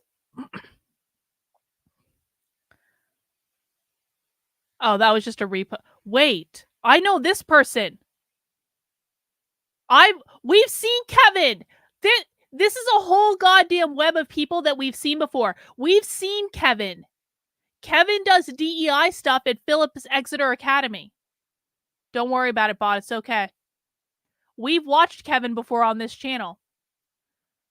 I'm excited to announce that Rachel and I will be co-directing the Exeter Diversity Leadership Institute at Phillips Exeter Academy, an immersive 5-day institute for K-12 public and private educators. This is happening in New Hampshire. Leading efforts focused on diversity, equity, inclusion, and belonging. Hello. But I was assured by the Republicans in New Hampshire that they banned CRT. They banned it. They swore. They swore there was no woke bullshit going on in our schools because years ago, when I told them that they effed up the anti-CRT bill, they didn't listen. And they promised it was going to be okay. And now Phillips Exeter Academy is hosting an entire goddamn workshop this year for a week for public K-12 DEI. That's nice. That's nice. Can I go? Can anyone go? $1,900? All right, I'm not going to that. That's way too much money for me to sit around for a week and learn nothing. God. Oh, you have to have the school information anyway. I could go sleep in a dorm room at Phillips Exeter Academy. I don't think that sounds like a good idea. Where are they going? God. You guys are basically seeing what I spend every night doing right now. This is my every night. I just go down rabbit holes. Anyway, it looks like Kate was not fired from Brandeis. She was fired from somewhere else. Too bad, so sad, Kate. Oh, look at this. Kate is teaching a course at the University of New Hampshire. So I'm funding this. I'm really thrilled to hear that my taxes in New Hampshire are funding Kate Slater teaching a course in the Department of Education at the University of New Hampshire called Teaching Race. This course offers aspiring educators the opportunity to explore what it means to teach about and discuss race, racism, and systems of racialization in the United States through a study of history, literature, social science, and your own autobiographical experiences. You will be encouraged to think about and discuss the meanings of racial identities and the influence of race, racism, and white supremacy on how we understand the world. Will also explore and critique the messages communicated in our schools and in other institutions about the meanings of racial ascription, of color, and of whiteness. By combining scholarship on race with the discourse on personal and lived experience, the course will help you figure out how we can address issues of racial justice in our classrooms and wider communities. The course will offer you specific approaches to provoking and sustaining conversations in the classroom and developing curriculum about race and racism. Here's my question. In theory, the teaching of critical race theory is banned by law in all New Hampshire K through 12 public schools. This has been true since 2021. Now, I told the governor and I told the senators and I told the state legislators that Chris Sununu worked with the teachers' unions and then got his cronies in the Senate and his attorney general to water down the anti-CRT bill so it wouldn't actually be something that would effectively ban CRT. No one listened to me. But here's my question. Why in the ever-loving F are my taxes in New Hampshire being used to fund a course about how you teach critical race theory in K through 12 schools in the goddamn public university when it is supposed to be banned in New Hampshire to teach critical race theory in the goddamn public schools? Like, in theory, this is in the Department of Education at the publicly funded university in my state. This is teaching how you teach critical race theory in schools. The teaching of critical race theory in schools is banned in the state of New Hampshire. So why am I funding a college level course at the taxpayer funded public university about how to teach something that they're not allowed to teach in schools in New Hampshire?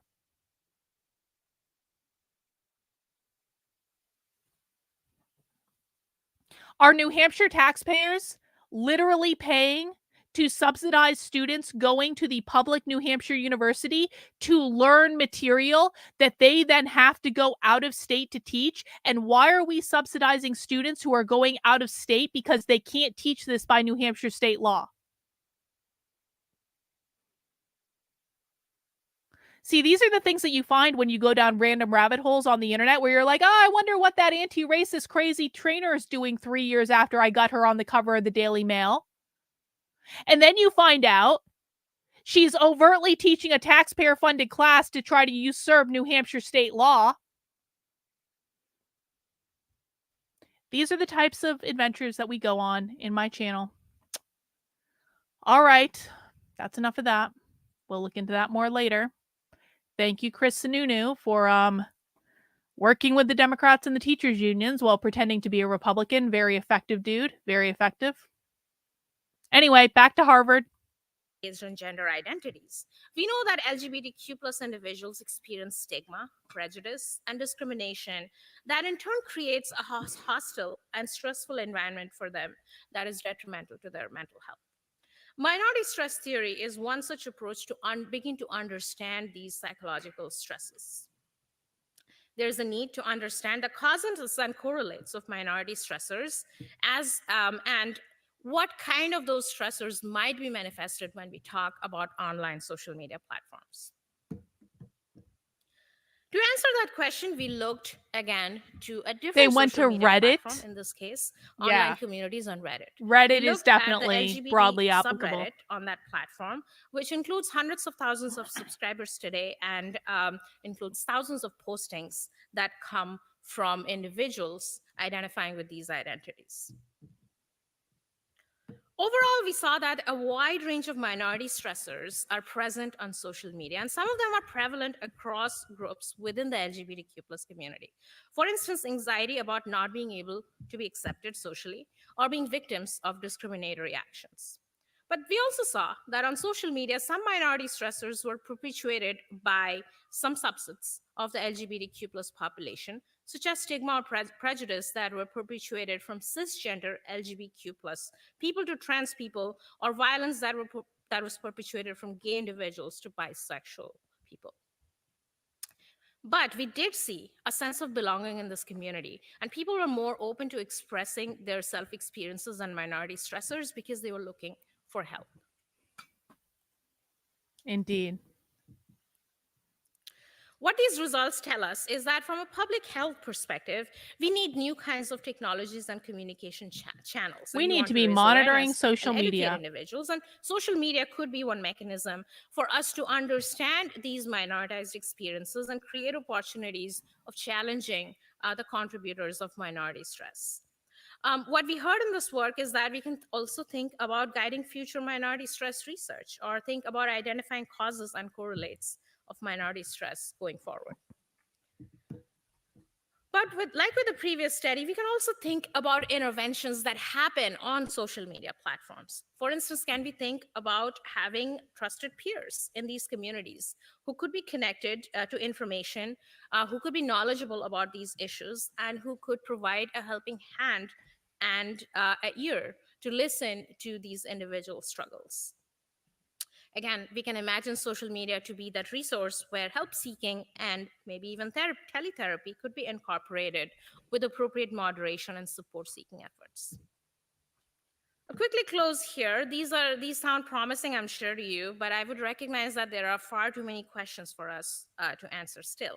And these are questions of ethics and harms. And many of these are, we have to recognize, are populations who are marginalized. And we have to recognize that social media All right. traditionally is not a source of health data. What's the next presentation? Thank you, Moon. Okay, Tay Meadow. We're so pleased to on. have your talk. Columbia, And this is the Columbia, final of 3 Columbia, talks sociology in from this session. Columbia. Oh, here we go. I just Here want we to go. start by thanking Yes. the Radcliffe Institute for having me here. So They, Donna them. reached out to me through Twitter this They, them. fall and asked if we could talk.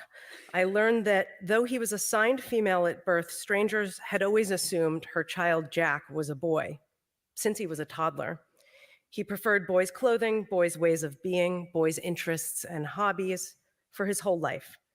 Jack said he might be gay in kindergarten, but by the time he was in 3rd grade, he was identifying openly as transgender, first to peers and then to Donna. Jack struggled with depression at times, and it intensified when puberty hit. After months of research and over a year of supportive psychotherapy, Donna took Jack to an endocrinologist in 2021 when he was 14 years old, and he began a regimen of puberty blockers and cross-hormone therapy. His depression abated, he was happy and thriving. Right around that time, the generally conservative political climate in Texas was intensifying. That same spring, the legislature introduced 16 bills seeking to ban trans youth from competitive sports, from bathrooms, from gender-segregated school environments, and to prohibit gender-affirming healthcare. As public discussions ensued, Jack began to experience harassment at his formerly warm and supportive school, but from peers and even As a reminder, guys, my YouTube channel has been shadow banned for many, many, many years. It is really impossible to find me unless you are purposely following a link that I send. So if you're here for the first time, or even if you're a regular, please make sure you are subscribed to the channel. Please make sure you turn on notifications. Make sure you subscribe to me on Rumble as well. I also stream on X. And please, please, please, please, please mount the like button for me. Mounting the like button lets YouTube know that some people are recommending my content and liking it. Makes it more likely it's going to serve my content up to other people. I really do appreciate it, guys. Thank you. from some teaching staff. The family found threatening notes on their car. The local children's hospital halted their gender-conforming care provision. Donna was spit on by an angry mob while leaving a legislative session in which she testified against the sports bill. Then, the Governor Greg Abbott threatened removal of trans children from supportive parents, and she panicked. What if Jack fell off his longboard and broke his arm? Could she safely bring him to a hospital? When I met Donna on Zoom last November, she and Jack had... Hey, Murphy's Pool. Got a super chat in about you on the quartering on Rumble, like right now. Like right now. Thank you for the super chat. I appreciate it, even though my 29th birthday is not for a couple more days. Did you just send it? Did you get it? Murphy's Pool, did you get a screenshot of it? Please tell me you got a screenshot of it.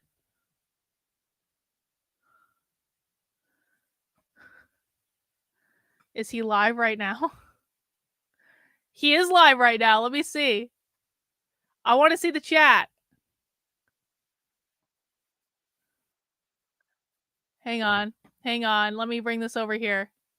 We'll go back to Harvard in a second. We're apparently doing a rabbit hole type of day. Let's see what Murphy's Pool said in the super chat over on the Quarterings channel on Rumble. Did he read it, or is it just in? I'm not going to play what he's saying or anything. I don't really care what he's saying unless he read the super chat. But I don't see it.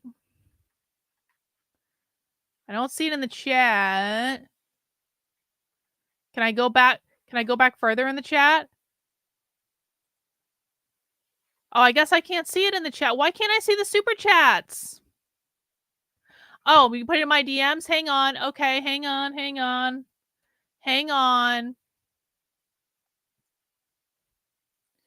Hang on, Murphy's Pool. I'm checking my DMs.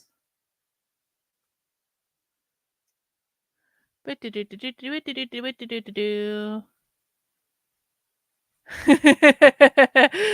we go. Hang on. Let me see if I can get that over here. I'm going to show you guys what he said. Murphy's Pool. Guys, pro tip, anytime you send a super chat to an influencer that might piss them off, take a screenshot of it, because of course there's no guarantee that they're ever actually going to show what you said because they're assholes.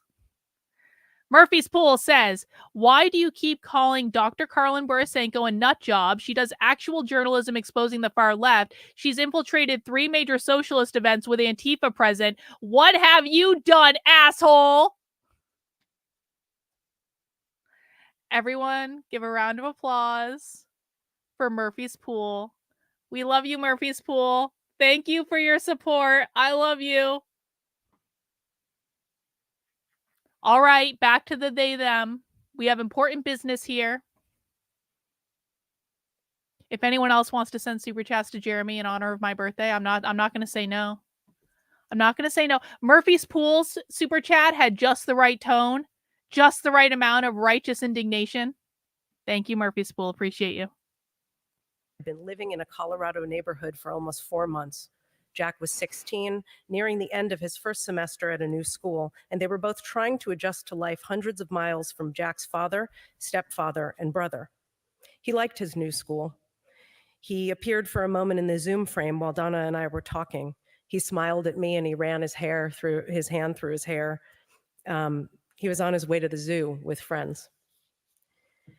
Texas has now introduced 57 anti-trans measures. Jack is finishing up his first year in Colorado. The family is still separated as his stepfather continues to job hunt from Texas. Then on January 23rd of this year, Colorado introduced its own anti-trans sports bill. Yeah, that's not going to the pass. Women's Rights in Athletics Act, and the cycle of worry began. Colorado is socialist. This is a terrifying time to be LGBTQ in America. The ACLU is tracking 469 anti-LGBT legislative measures across the 50 states, restricting free speech, access to health care, access to equitable public accommodations in schools, athletics, and libraries. Among those threatened are LGBT people ourselves, parents, family members, teachers, coaches, physicians, and psychologists. The most virulent of these laws specifically target minors and the adults who care for them. I'm going to confine my remarks today to the area of this legislation about which I'm most frequently called to comment, those which target trans and gender nonconforming children, adolescents, their families, and care providers. In the 2023 legislative session alone, that's in the last 3 months, Republican lawmakers have introduced more than 100 new bills specifically targeting trans youth. This is part of a coordinated, multi-state attack on transgender Americans about which there is open and very public acknowledgement. At CPAC last month, Tom Fitton, the president of Judicial Watch, called trans-affirming care, quote, a demonic assault on the innocence of our children. Fucking Conservative conservatives. commentator Michael Knowles added, there can be no middle way in dealing with transgenderism. It's all or nothing. Transgenderism must be eradicated from public life entirely. Morons. Many of us know about some of these laws from local and national media coverage on specific issues, opinion pieces about the legitimacy of medical transition for adolescents, and what to do with athletes in elite competitive sports. But as Ezra Klein writes for the New York Times, most people are unaware of the sheer scale and cruelty of the current legal landscape. As we sit here discussing gender and mental health, there is a vicious attempt to eradicate transgender America underway, and this is not an exaggeration. Legislation No. currently up for consideration seems to target almost everything it means to be a person in the world. Some measures seek to enshrine draconian biological definitions of male and female in a variety of contexts and to prohibit legal name and gender changes on official documents. Some allow for religiously motivated discrimination. That Matt Walsh, or not the Walsh quote, the Michael Knowles quote, that was real.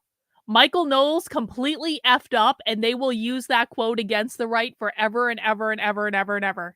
But he wanted to, because he wanted to get called out for it, because what the Daily Wire cares about is clicks and cash and attention, and he wanted to be able to say, like, how dare you question me? I wasn't talking about people, I was talking about the ideology. He did it on purpose. In housing, employment, and accommodations. Some even ban mentioning of transgender people, lives, and identities in schools and in public libraries. Some threaten felony prosecution for medical doctors and therapists who provide affirmative care to youth. Teachers, doctors, and psychologists risk losing their livelihoods, their licenses. Parents risk losing their children for allowing them to live openly as transgender. A subset of this legislation targets medicine and health directly. Right now, a total of 13 states have a total or partial ban, and another 2 states have governor decrees which threaten a similar effect. 10 of these passed in the last 3 months alone. In some of these states, children immediately lost access to medication they may have been taking for months or even years. In others, they have been given a short grace period to either taper off the medication or to seek treatment out of state. Families are scrambling to move, leave schools, jobs, and communities.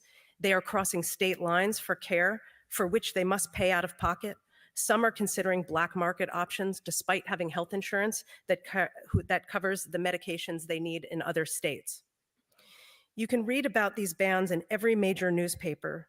And if you look, you'll see medical and psychiatric governing boards like the AMA and the APA, major human rights organizations, policymakers, researchers like myself, and parent activists scrambling to speak back in what has become an impossible rhetorical landscape. Now, let's be clear about one thing from the start. Affirmation and support does not endanger the well-being of trans and gender nonconforming youth. The media may make it seem like a debate, The detransitioners would beg to differ. A litany of social and medical science suggests precisely the opposite. Trans youth who receive support from their families, peers, and communities look a lot like cisgender children. They have similar levels of self-esteem. They're no more likely to be depressed than their peers. Even their gender development mirrors that of cisgender youth who share their gender identities. It's when they lack access to support, access to gender-appropriate facilities and medical care, and when they fear for their emotional, material, and bodily safety that trans youth suffer. And this is precisely what is happening right now. There is near consensus among actual experts on these youth on the negative impacts of these politicized efforts, not to mention the public rituals of humiliation and exposure they require for families seeking to counter them. By the way, can I go on another tangent? Just is a real quick one. And I was reminded of it because Brucey is here. And Brucey follows around the Groypers as much as I do. And I have some news. Okay, do you guys promise not to tell anyone? I have a secret. I have a secret. I don't know what I'm going to do about this. Okay. Everyone, no one say anything. I'm about to show you top secret information on the internet, okay? Everyone ready? Everyone pinky swear? You're not going to tell anyone? Okay, let me show you what happened. Hang on, I want to make sure there's no doxing of information in this. Okay, loose lips sink ships. This morning, I got an email with my name spelled slightly incorrectly, but it did come to the correct email, so I'm going to assume that's just a typo. Dear Carlin, we are thrilled to extend to you a formal invitation as a VIP to the upcoming America First Political Action Conference, which will be held on June 15th, 2024 in Detroit, Michigan. AFPAC is the premier conservative political conference bringing together thought leaders, policymakers, and political personalities from across the country to deliver speeches to an audience of young men who are shaping the future of America. As a VIP, you will be granted free admission, preferential seating, a plated dinner, and exclusive access to the after party following the conference. And then I have to confirm or deny by May 20th. Does everyone know what AFPAC is? Do you guys know what this is? Who knows what this is?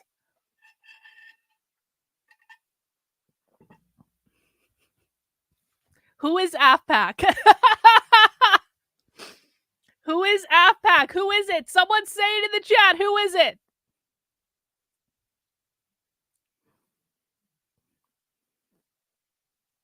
Someone say it in the chat. You guys are all saying it's my sometimes internet boyfriend, Nick Fuentes. This is Nick Fuentes' event. I got invited to be a VIP at Nick's event. Nick is my favorite. Yep. Yep. Now, here's how I think about it. Do I trust Nick? No. No, but it was really nice. It's nice. Okay, so here's how I'm thinking about this. I don't know if I'm going to go. I haven't made up my mind either way. I'm thinking about it. But so first off, June is just a really busy month in general. There's a lot of stuff going on in June, and so I need to think about it. On the other hand, I've gone undercover at socialist events, and some might argue that it's a bad idea for me to go to this event, but no one had an issue with it when I was going to socialist events. And so if people don't have an issue with it, I should bring big tech.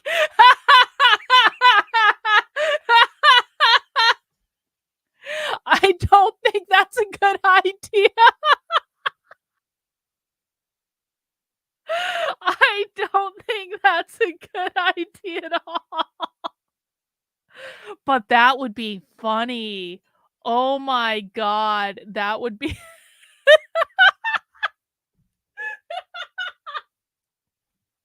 It's a bad idea, and that's not... I strongly doubt that's gonna happen, but...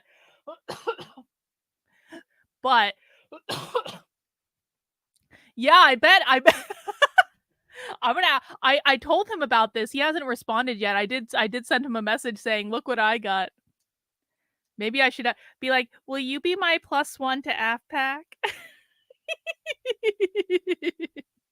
Okay, but no, seriously. I don't know if this is a good idea for several reasons. Number one, I don't I'm a girl, man. I might be an older girl, and I apparently here's what makes me happy about this is last night on his show, Nick declared that no e-girls were allowed at AFPAC. And so, because that's like one of Nick's things, he's like, no e-girls, not even once, no e-girls. And he said that he would execute any e-girls that show up at AFPAC. And so when I got this morning, I was like, holy shit, I passed the e-girl test. And that makes me feel pretty good because I don't want to be an e-girl. I don't even show my boobs on the internet. Like, I don't cause problems. I just sit here watching socialism. I don't feel like I should be lumped in with that riffraff. So on one hand, I was like, okay, I've passed some sort of bar where, like, I guess that means something, right? But on the other hand, I'm like, this is a bunch of groypers. And no offense, groypers. Like, I do appreciate you. But, like, I feel like this is groyper boy time.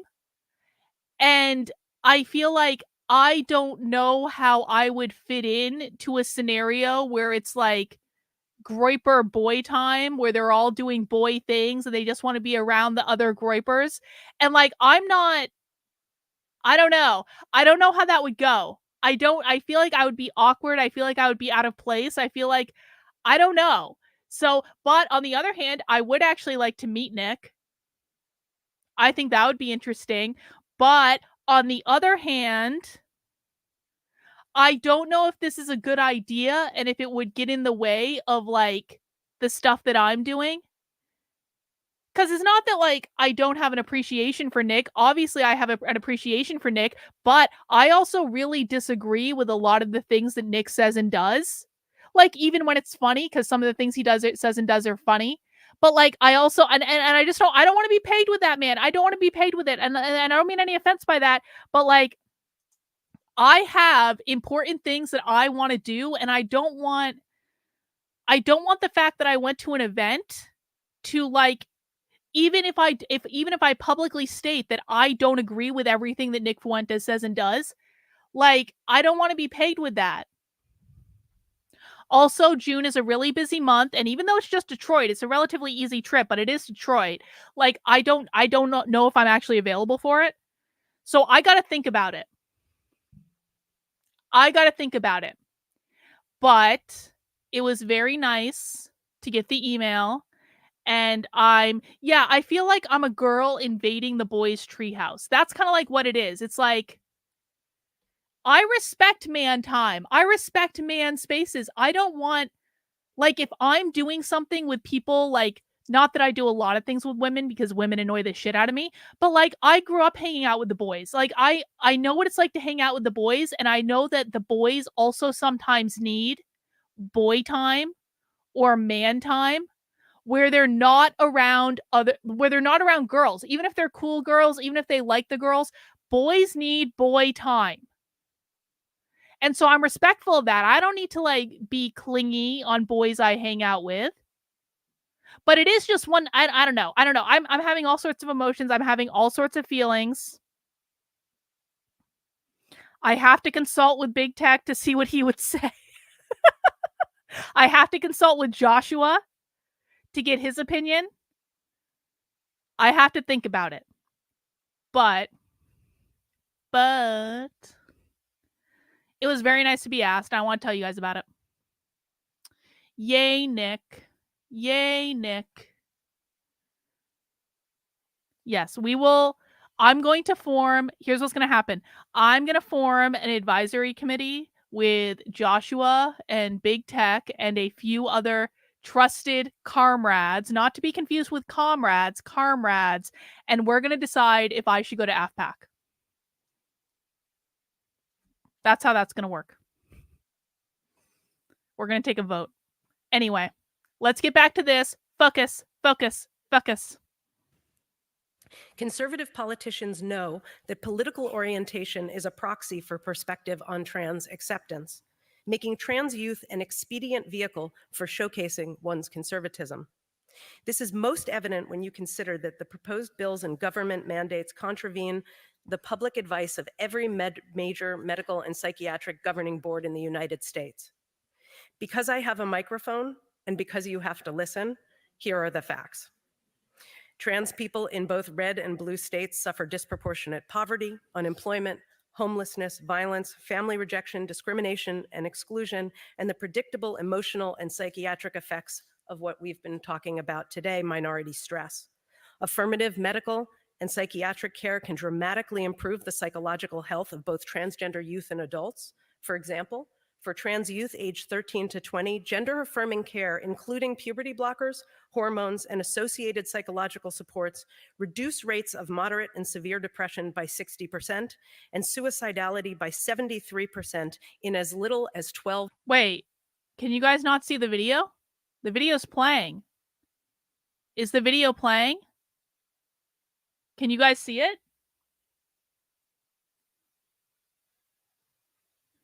Okay, you're behind. Okay. Months. These benefits persist over a lifetime. Transgender medicine is a well-developed body of practice.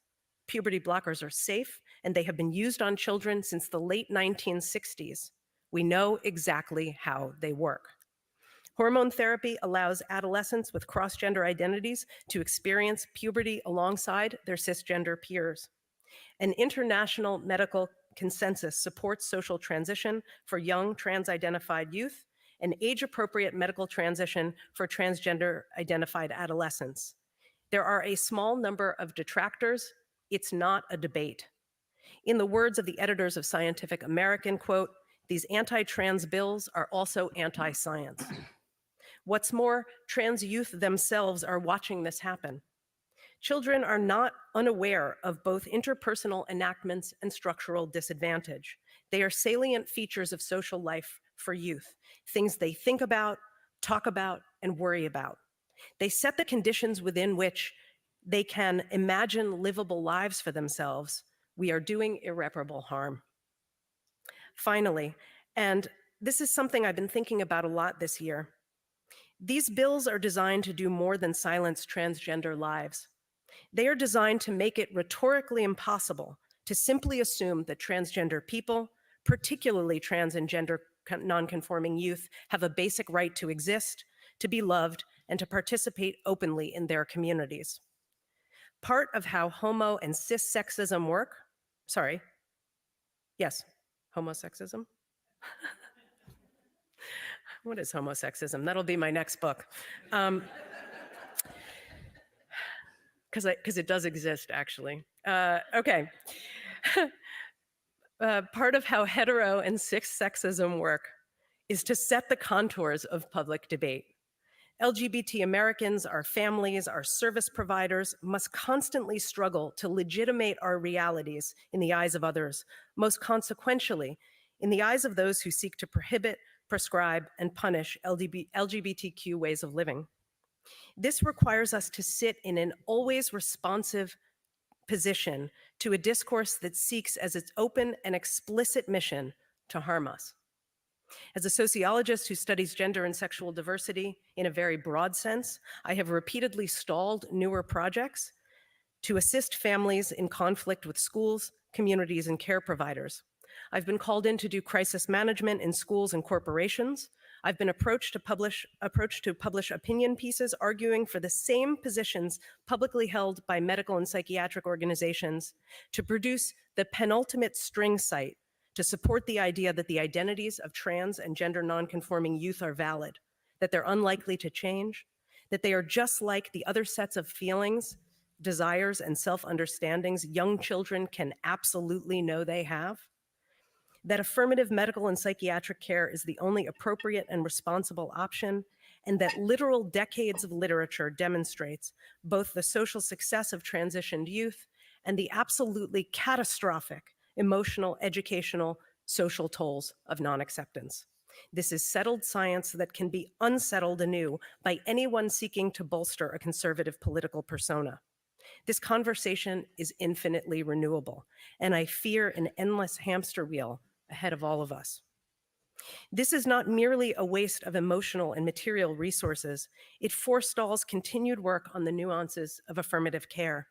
I know clinicians who are too worried about self-protection to provide care to their patients, to follow up with previous patients, and to research new and better positive interventions. Researchers like myself cannot move on to new projects and cannot count on continuing to find open and willing pools of this is right, participants in Starbright. They asked her to conservative do environments. propaganda. Most importantly, our own work lives, once outward-looking and creatively driven, become subsumed by a constant race to rescue individuals from microclimates of abuse. Beyond that, and this is something many of us admit only privately, it's emotionally exhausting. The discourse Oh, of too scientific bad, so debate sad. exacts a heavy emotional toll on those of us who My job is so hard. I get paid to write an opinion paper, and I have to do media interviews, and it's so emotionally taxing. Please affirm me. do this work and identify as LGBTQ. I can speak from firsthand experience and tell you that the introduction of these laws exacts a psychic violence on all of us called forth A to defend psychic our identities, violence. communities, and ways of living, to withstand accusations of impartiality and undesirability, to argue dispassionately for our right to exist and for the rights of those we study and serve, to comfort our terrified students, colleagues, and research participants, to explain this world and its cruelty to our own children. I wish I had a more positive note to end on, but instead I'll ask you to help me create one. If you don't know very much about the lives of transgender Americans, it's time to learn. When you imagine where to spend your time politically or intellectually, work to assist those of us fighting for youth to have basic access to schools, to medical care, to free speech, and to their own identities. At minimum, Yeah, I think there's a check in Q&A with your bot. transgender friends and neighbors and colleagues and ask how we're doing. Ask us how you can help. Thank you. Sociology Columbia. Thank you, they, them. Hey, can we can we find this person on can we find this person's social media and their website? Tay Meadow, TEYMEADOW, Department of Sociology, Columbia University. Can we find some of their websites and their social medias, please? Thank you. I appreciate you.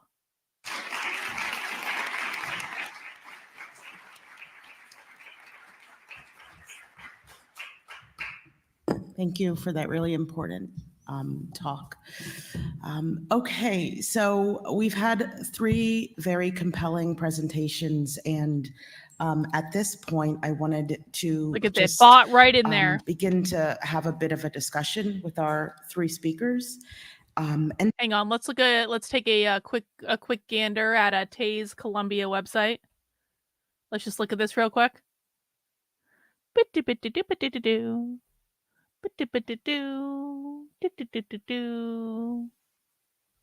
Oh, you got the Harvard one too. Holy shit. Thank you, bot. See, this is why bot is the chief investigative officer for the cult, because I can ask bot to find anything and she will do it expeditiously.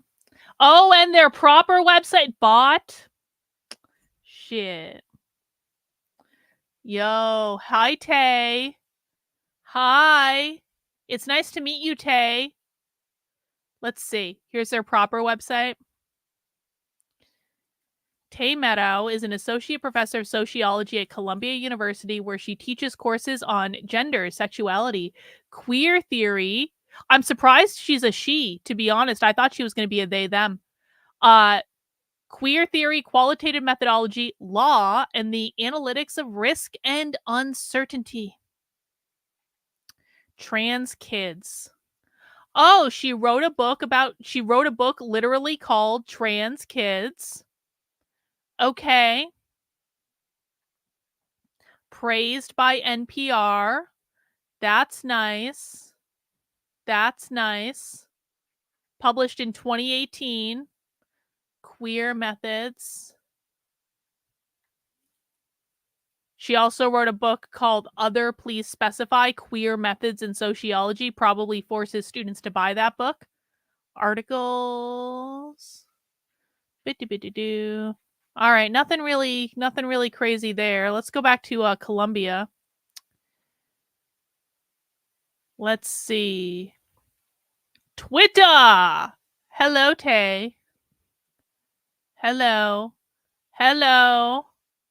Hello. Too Cool for School. Associate Professor of Sociology, author of Trans Kids, Brooklyn. Let's see. Doesn't really post much on Twitter, it looks like.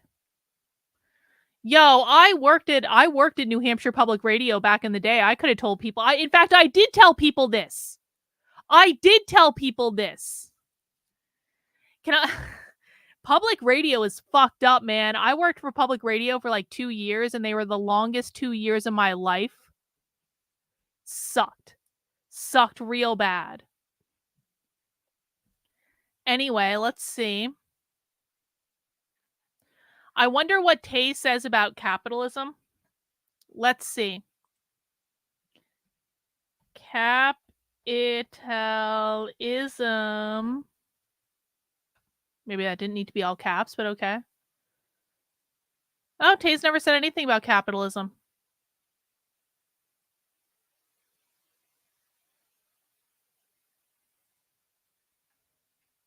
What's this about? Sociology. Okay. All right. Look at this person. Look at this person. University of Chicago professor of sociology wrote a book called Spiderweb Capitalism. What does that mean? How global elites exploit frontier markets?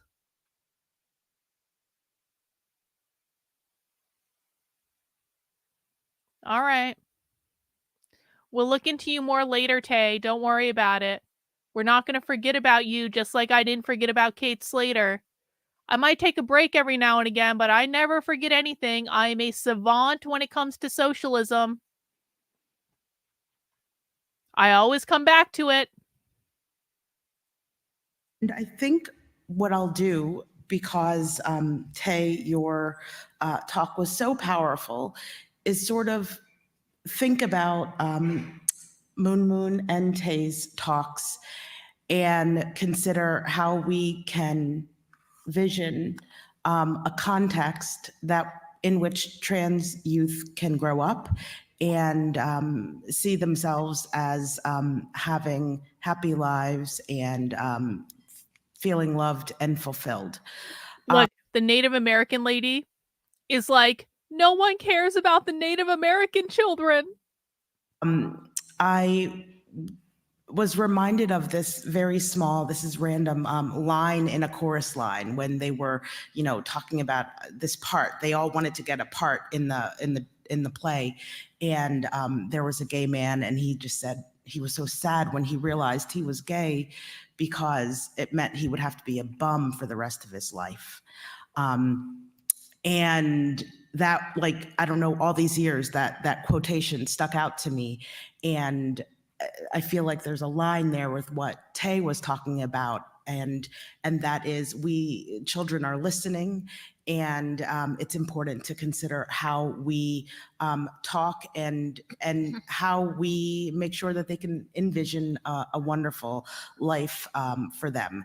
So I wanted to pose the question to Moon and to Tay about how can maybe digital spaces help us reach people, particularly within the context of this virulent anti-trans period that we're in. So why don't we start with you, Moon, and then move to Tay? As a technologist for a long time, I used to be an optimist. And I used to think that that a lot of these digital technologies are gonna help us reimagine better futures.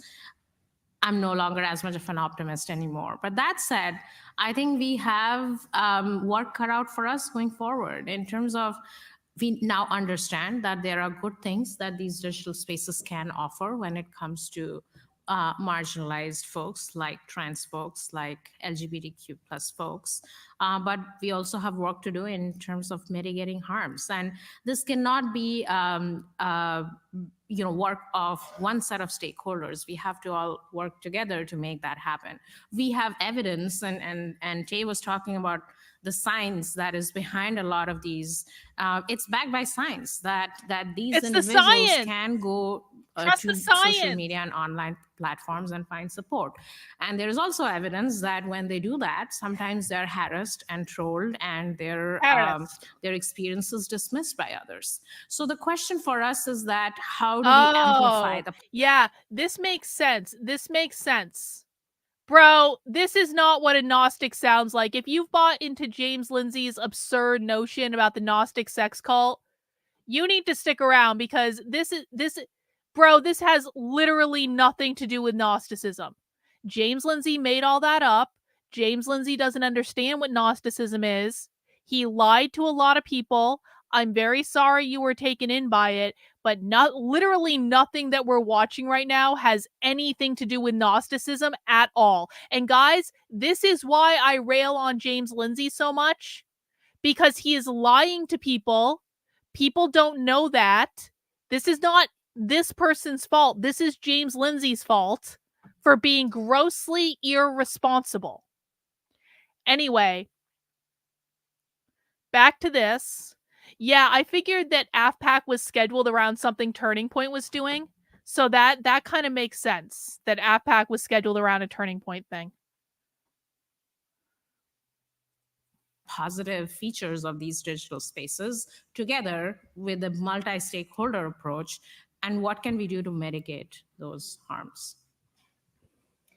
Yeah, I'm not going to be the world's biggest optimist here either. I think, first of all, that the presence of social media is being actively used against trans youth.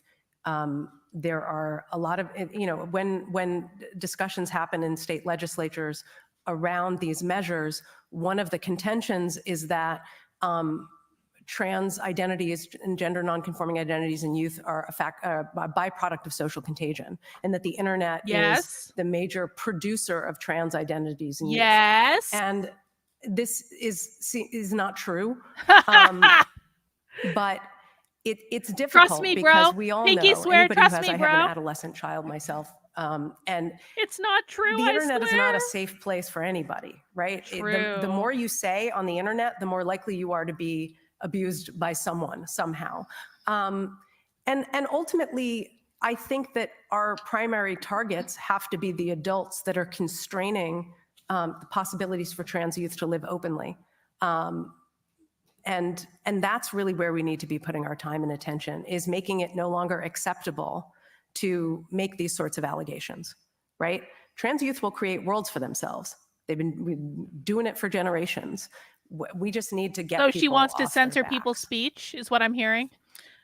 Moon, might there be some strategies? She wants to censor people's speech? Or policies? Seems reasonable.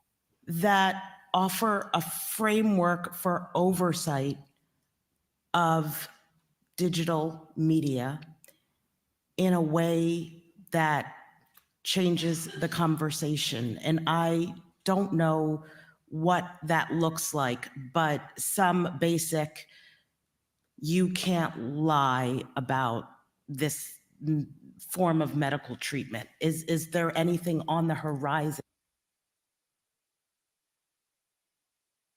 They're literally arguing about making a policy on social media that would say that you have to affirm trans youth or you'll be censored. They're literally calling for censorship. I was joking when I said that, but no, they're not joking. Hang on, let's go back and listen. We're going to start with Tay, because Tay was the one that started the censorship bandwagon. So what happened is Tay said, we need to make the internet a safe place for everyone by making sure that no one says things that we don't like. And then the moderator of the panel was like, can we do that? Can we censor social media? Can we censor people on social media that are saying things we don't like? Listen again. Youth are a byproduct of social contagion, and that the internet is the major producer of trans identities in youth. And this is not true. But it's difficult because we all know, anybody who has, I have an adolescent child myself, and the internet is not a safe place for anybody, right? The more you say on the internet, the more likely you are to be abused by someone somehow. And ultimately, I think that our primary targets have to be the adults that are constraining the possibilities for trans youth to live openly.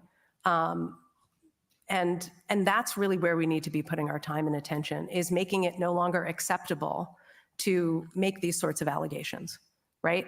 Trans youth will create worlds for Bing. themselves. We They've need been to make it doing it for unacceptable for generations. adults to say these We words. just need to get people off their backs. Wait for it.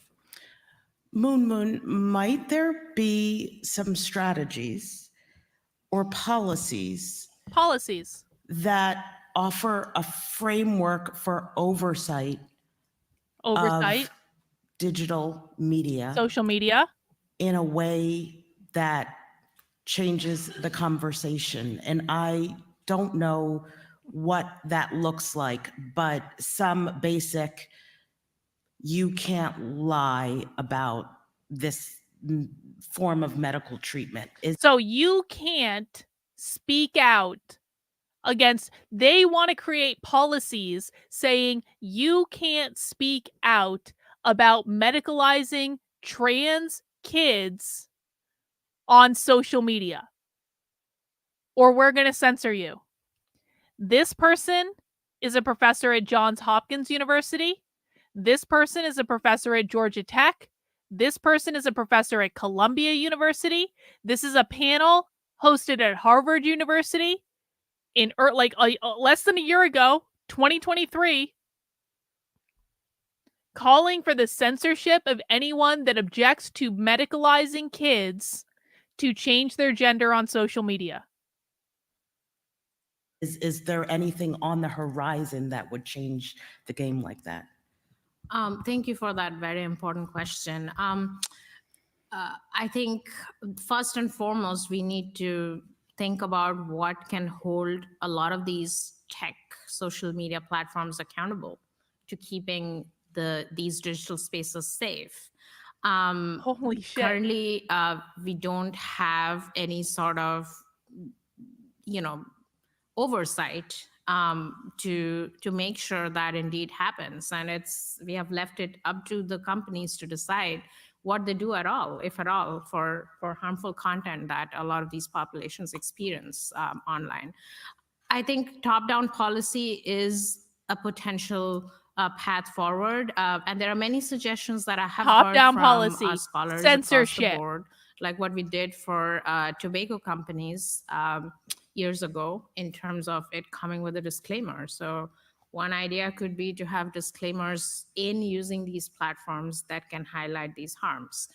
But also it's a little bit different from the situation with... So they want every time someone posts about being against medicalizing kids under gender ideology, they want that to come with a disclaimer that this person's post causes harm to the trans community. Tobacco, in that there are some positives that are obviously possible with these platforms. So the question is, how do we design policy to make these actors, the tech companies, accountable, that tackle some of these negatives? And we have some good examples on the horizon in the European Union, with some newer legislation that is coming around harms of AI. I think we have some good examples to draw upon from there. Thank you. I wanted to bring Teresa into this conversation and think about historical trauma and connecting that to trauma that we are causing to people and populations today. So you talked about historical trauma among American Indian groups, boarding schools, adoption policies, basically making American Indians no longer Indians. I spent some time in North Dakota and I hung out with a lot of kids. In fact, I became friends with the adults there because all of their kids would just come to my house and play. And then they were like, well, you must be okay if my kid is playing at your house. But I remember this one little girl. I was conflicted about going to public places, museums, and things like that there because of this history of hatred toward American Indians. And there was like a Custer Museum or People in North Dakota hate American Indians? some war site. And I Yeah, mentioned okay. it, and this little girl said to me, he used to kill little Indian kids.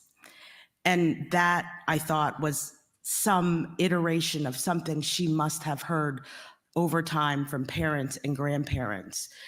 And I live in Baltimore, and one of my former students is a Baltimore native. He talks about growing up in Baltimore and saying you never wanted to walk by Hopkins because one of the researchers would pick you up and put you in an experiment.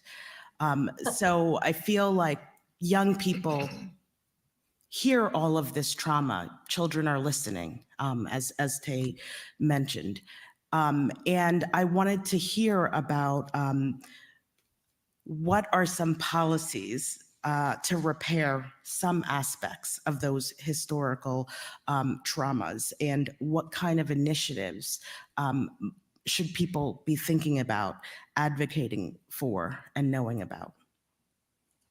That's a really good question.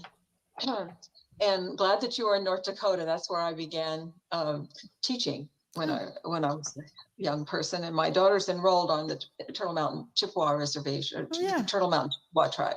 Right. I don't know if you were there, but anyway, it's a great place. Yep. I don't know that there are so many formal policies. I think that what is going on is it's an ever-present awareness. And when I spent quite a bit of time working in South Dakota with many of the tribes there, and what was always clear to me in traveling there is that even you just pick up a local newspaper and listen to the text or read the text, and you hear the language of historical trauma constantly. I teach a course in American Indian Alaska Native mental health at Stanford, and just in class 2 days ago, one of the Dene students talked about being challenged in a power course because she mentioned historical trauma, and the professor just sort of broke it down. Okay, how old are you? How old is your younger brother or sister? Give me an age. What are they learning in school? What does historical trauma have to do with that? And she was devastated because the professor didn't want to acknowledge that it's still a reality. I think people think it's time to get over it and don't talk about it anymore. Some of the policies really, I think, are more activism in a way, in terms Yes, of working correct. at renaming, working towards and hoping that there would be, but it may be unrealistic to ever have reparations. I think the emphasis on culture as treatment is an excellent example, because actually, in a way, many communities and professionals insisted and pressured, in a way, SAMHSA to be able to say you have to think about and do include traditional practices, because they have been effective. Time has been, the marker that these practices still do work. And the knowledge that, indigenous knowledge is important.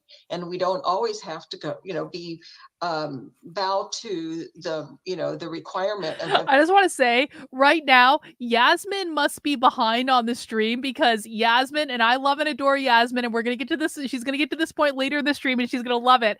Yasmin is freaking out over the fact that I got invited to AFPAC.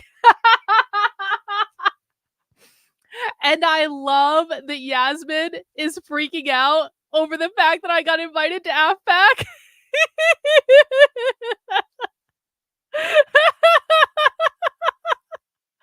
Yasmin, we're coming to you from the future, Yasmin. We appreciate you.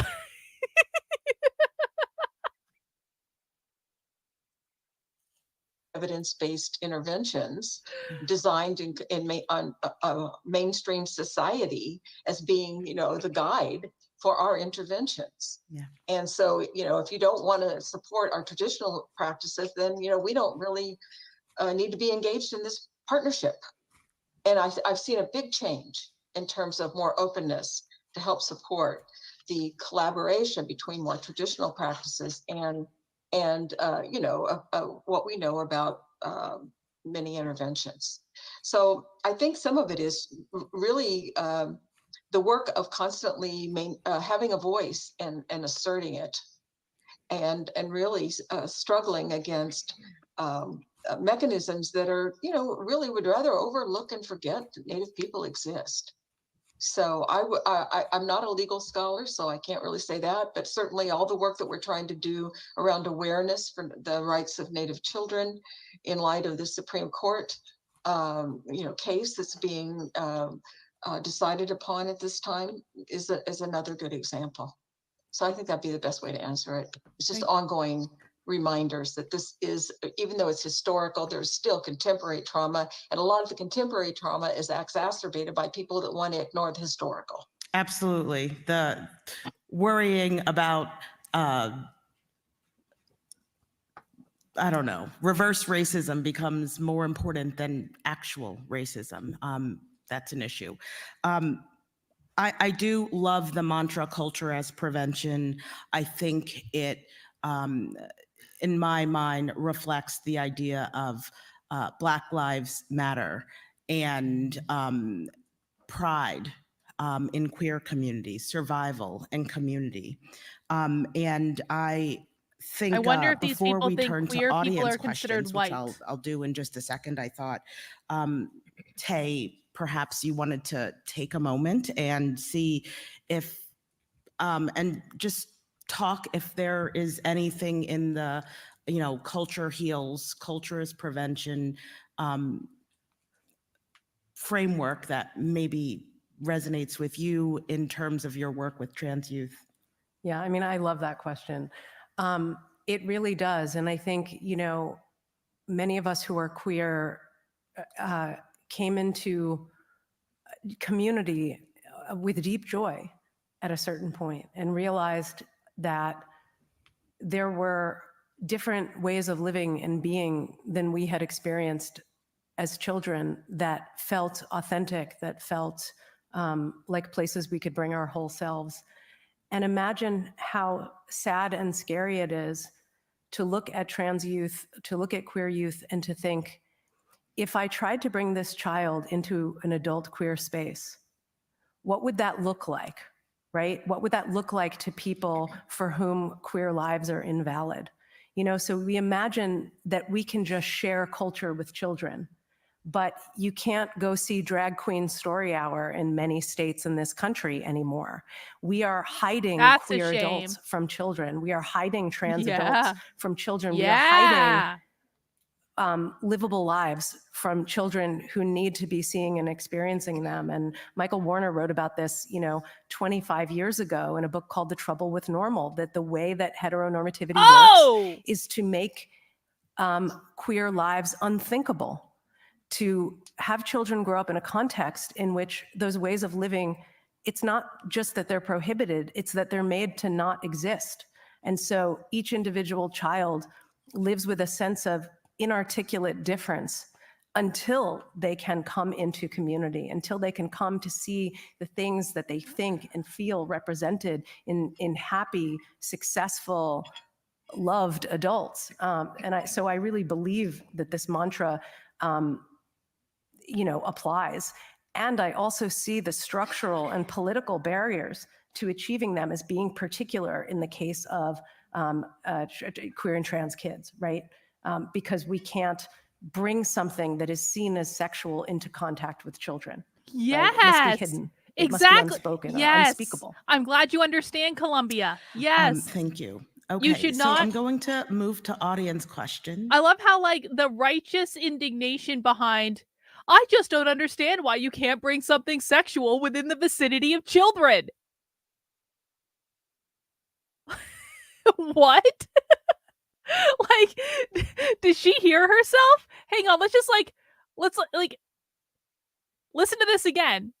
Particular in the case of queer and trans kids, right? Because we can't bring something that is seen as sexual into contact with children. Right. It must be hidden. Yes. It must be unspoken or unspeakable. Yes. Thank you. Okay, so I'm going to move to audience questions. And this question, I think, is very important to address because I've seen it a lot, and it is a misconception. Our rates... So to be really clear, their position is that they want to censor adults who are posting things that oppose medicalizing children into gender ideology. They want to censor all that content off the internet, and they want policies in place that forbid that type of those types of opinions of being shared. That's totally fine to censor the words of adults expressing opinions that they don't like. But what's not okay with them is if we keep sexual material away from children. That's just like, guys, that's just going too far. We have to have the children in proximity to the sexual material. That's fine, but censoring adults who are speaking against gender transition of minors, that has to be our bigger priority here, okay? The kids are going to encounter sexual material at some point. We might as well just give it to them. I don't understand why we have to keep it away. This is going to get clipped out of context horribly. I know that. But, like, that's basically what they're saying. Of gay and trans youth increasing today. I guess that means the rates of young people who identify as sexual minority or gender minority compared with prior generations. And if so, what are the factors that give rise to this? And I think I'll supplement this question with how have sexual minority and gender minority young people been seen or not seen in previous generations compared to today? So we'll stick with you, Tay, to address this. Yeah, I mean, if I want to tell the truth, which I do, the answer is we have no idea, because we don't know how many gay people there are, and we don't know how many trans people there are. Thank and you, Gayla. We didn't know then, and we don't know now. Thank you. And yo, that's cool, Gayla. Thank you. This shift in a rhetorical framework that I want to introduce today, which I call, kind of like, what if it's just okay to be trans? Like, what if that's just fine, right? And that's the baseline assumption from which all conversations proceed, right?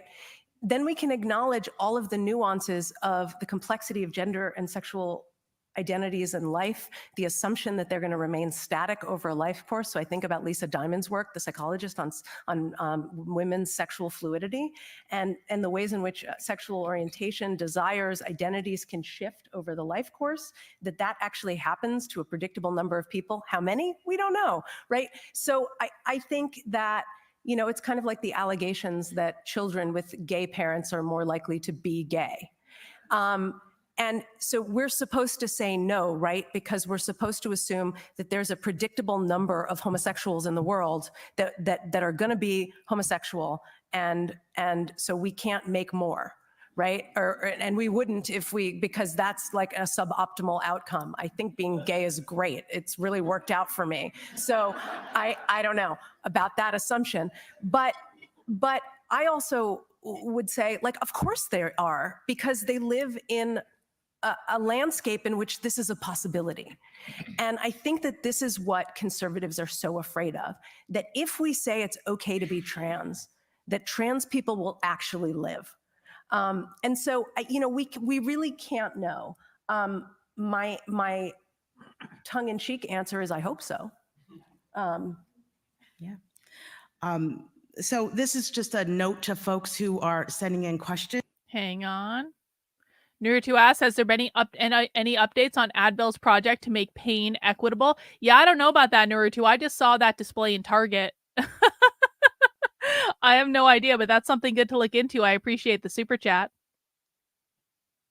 All right, guys, we have about 10 more minutes left of this presentation. Thank you for hanging out today for what has been a little bit of a meandering, but I think a very productive stream. As a reminder, if you have not yet mounted the like button for me, now would be the time to do it. Please double check and make sure you are subscribed on whatever platform you're watching on. Remember, we do the cult Monday through Friday at 5 p.m. Eastern Time live. On Saturdays, we go live at 6 p.m. for Socialism Saturday. Also, programming note, I'm going to be, I think, on Adam King's podcast tomorrow. And that's going to be following. I think we're trying to set it up to follow tomorrow's stream. We're actually DMing about it right now on Twitter. Adam King has a show on InfoWars, and he's very Jewish and he's a little kooky, but I find him adorable and I find him very endearing. And I think we're going to have an interesting conversation. And so I'm looking forward to chatting with Adam King. Hopefully it works out tomorrow. I think that's what we're shooting for, but I will let you guys know. But it'll probably be after tomorrow's 5 p.m. stream if that does work out. Anyway, let's wrap this up, guys. I am seeing some questions that are really uninformed and are sort of reifying some of the things that Tay talked about. And we're not going to disturb the dignity of this presentation by responding to them, but I do encourage you to read the science, read a book. I think we have an author of a book here. And is she saying that she's not going to ask questions that don't ascribe to their ideology? Is that what she just said? That they're not going to add, that they got some questions that don't align with the ideology, and so they're just not going to ask them? Hang on. So this is just a note to folks who are sending in questions. I am seeing some questions that are really uninformed and are sort of reifying some of the things that Tay talked about. And we're not going to disturb the dignity of this presentation. Harvard considers any questions about whether or not to transition the gender of minors to be undignified to ask in polite company, and refers people to the science to answer their undignified questions. Yes, how uninformed. Do you have a gender studies degree? Perhaps you should go back and get a master's in gender studies and equity. We're not going to disturb the dignity of this sacred event by responding to them, but I do encourage you and clapping to read the science, read a book. I think we have an author of a book here. Why don't you go read a book? So read I'm this book just specifically. going to keep going then.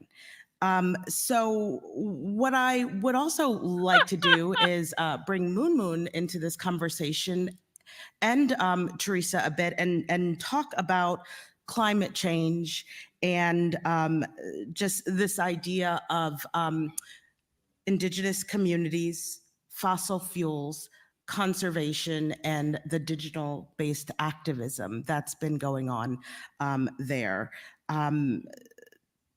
So the specific question is, how can we include the intersection of extractive industry, especially fossil fuels, in the conversation about trauma on all timescales in Native communities? And I think what this person is saying is that it's an environmental justice question that we have historically in this country and around the globe, taken from indigenous and marginalized communities, and how are we fighting that? So maybe Moon Moon, you could start, and we'll move to Teresa. I think the social media is one of those places where the types of information we see on the climate crisis kind of go in two different extremes. We see advocates who want to fight it, but at the same time, we see a lot of misinformation. And I think much damage is happening from that misinformation. I wouldn't even stop at calling it misinformation. I think there are powerful forces that are engaging in disinformation campaigns on these platforms, often supported financially by the fossil fuel industry. But a lot of these are invisible to people. And I have seen educated, otherwise liberal people who don't believe in the climate change crisis. I think there is much work to do in bringing more transparency to the financial incentives behind the way these digital platforms work, and Why what is it information frozen? gets promoted, what and whose voices Okay, it's not frozen. What's happening? get suppressed, Why is it what frozen? gets amplified, because I think much harm is happening from looking at some of these disinformation on social media. I think I'm and back. We are losing the battle on the public opinion front there. And Teresa, I wonder if you could talk about Native youth, American Indian youth, and their participation. I know they had, especially at Standing Rock in North Dakota, a real role in some of the activism against pipelines, and how that might be influencing their own development and mental health.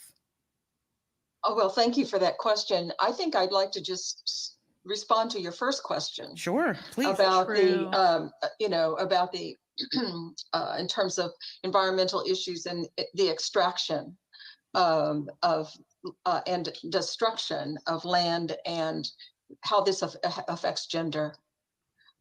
First of all,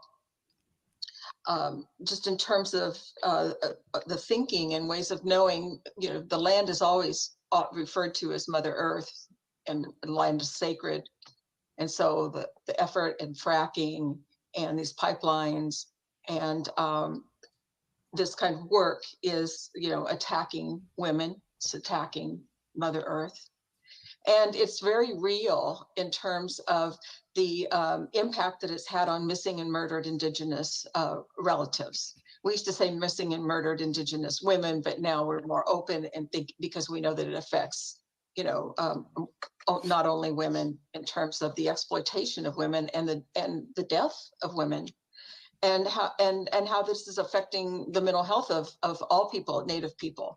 When people can die, and the authorities really don't spend much time trying to find a body, prosecute the person, or they can go free, or because they can't be found, or they're not going to spend enough time really trying to find people. It's very devastating, I think, for women, for Native women. Young girls are very afraid to walk on the roads, to go jogging, to take rides with people, and so with the pipeline, I mean, basically we had man camps that were just came up very quickly, and the exploitation of women around there, and other people that were vulnerable to being exploited was tremendous. So that's one aspect of it. Another is that because of this environmental degradation, there are indigenous communities in Alaska and along the coastline in the lower 48 that will be displaced. Another form of displacement. Yeah. Whenever communities are just going to have to move because they can't live where in the area that they've been in for generations. So I think of it that way. And yes, youth are getting very involved. They were very involved in at Standing Rock, and it was very exciting to see people, youth from all over the country to come there. And I think in a way that, of course, that's empowering, right? That people are gathering, and there's that kind of energy again. It's sort of like, since Wounded Knee uprising, and in the when was that? The 70s? Yeah. I mean, that's 50 years ago, right? That, we have another movement. And I think that is helping with leadership among communities for youth and older people, the adult generation as well. But I just don't want to let this thing go about missing and murdered Indigenous relatives. It's really sad that, people can't feel comfortable in their environment without knowing that they could be, just taken away and killed. So to me, that all goes together. Thank you. So I think we are pretty much out of time. I'll just say adolescents developmentally have a really strong motivation to ensure fairness and justice. And it is important for us as adults to enable them to strive for a world that is fair and just. And I am really heartened by what our speakers have said today, and disheartened in other ways. But it's important that we, continue to make a better world for young people and offer them the tools Yes. that they need so that they can also make the world better. Yes, yes. We need to continue to be activists. Thank you, Harvard. Thank you for this education. We appreciate it. Well, guys, that's going to wrap us up for today. But I do think tomorrow I want to continue with this Harvard YouTube channel that we found. And I want to watch this talk. It's called Free Speech, Political Speech, and Hate Speech on Campus. And this was given just a couple months ago at Harvard. And so I think we're going to continue with that tomorrow. Maybe we're going to continue that with more tomorrow. Maybe we're going to do something. It really depends on I do want to watch this talk, and we will watch it at some point. It really depends on when Adam King wants to schedule me to come on his show tomorrow, if that still works out. So I'll let you guys know. Please keep an eye on social media. I will let you know what we're doing. And of course, please do make sure you head over to my Substack, which is Carlyn, KARLYN.substack.com. If you want to support the work I'm doing, you can sign up for a membership for $8 a month or $80 a year. And when you do sign up for a membership, you get access to a variety of perks, to include my supporter Discord. Now, guys, I have some very exciting news. I know that we have ragged an awful lot on James Lindsay for his Gnostic sex cult theories, but we found the Gnostic sex cult, and we're actually going to be doing a deep dive into the Gnostic sex cult this Sunday in my supporter Discord, because we're going to be watching Midsummer for movie night. This is my month of narcissism. I get to pick out all the movies, and I can't let my month of narcissism go by without thoroughly torturing my own community by making them watch a movie that is going to scar them for the rest of their life. We found the Gnostic sex cult. It's in Midsummer. It's a great movie. And we're going to be watching that on Sunday night in my supporter Discord. You get access to that by signing up as a member on my Substack, Carlyn, KARLYN.substack.com. And when you do that, you do support the work I'm doing. And I really do appreciate it. I am going to take my leave and go do some other work. But guys, have a good one. I will see you tomorrow. Take care. We'll see you soon. Bye.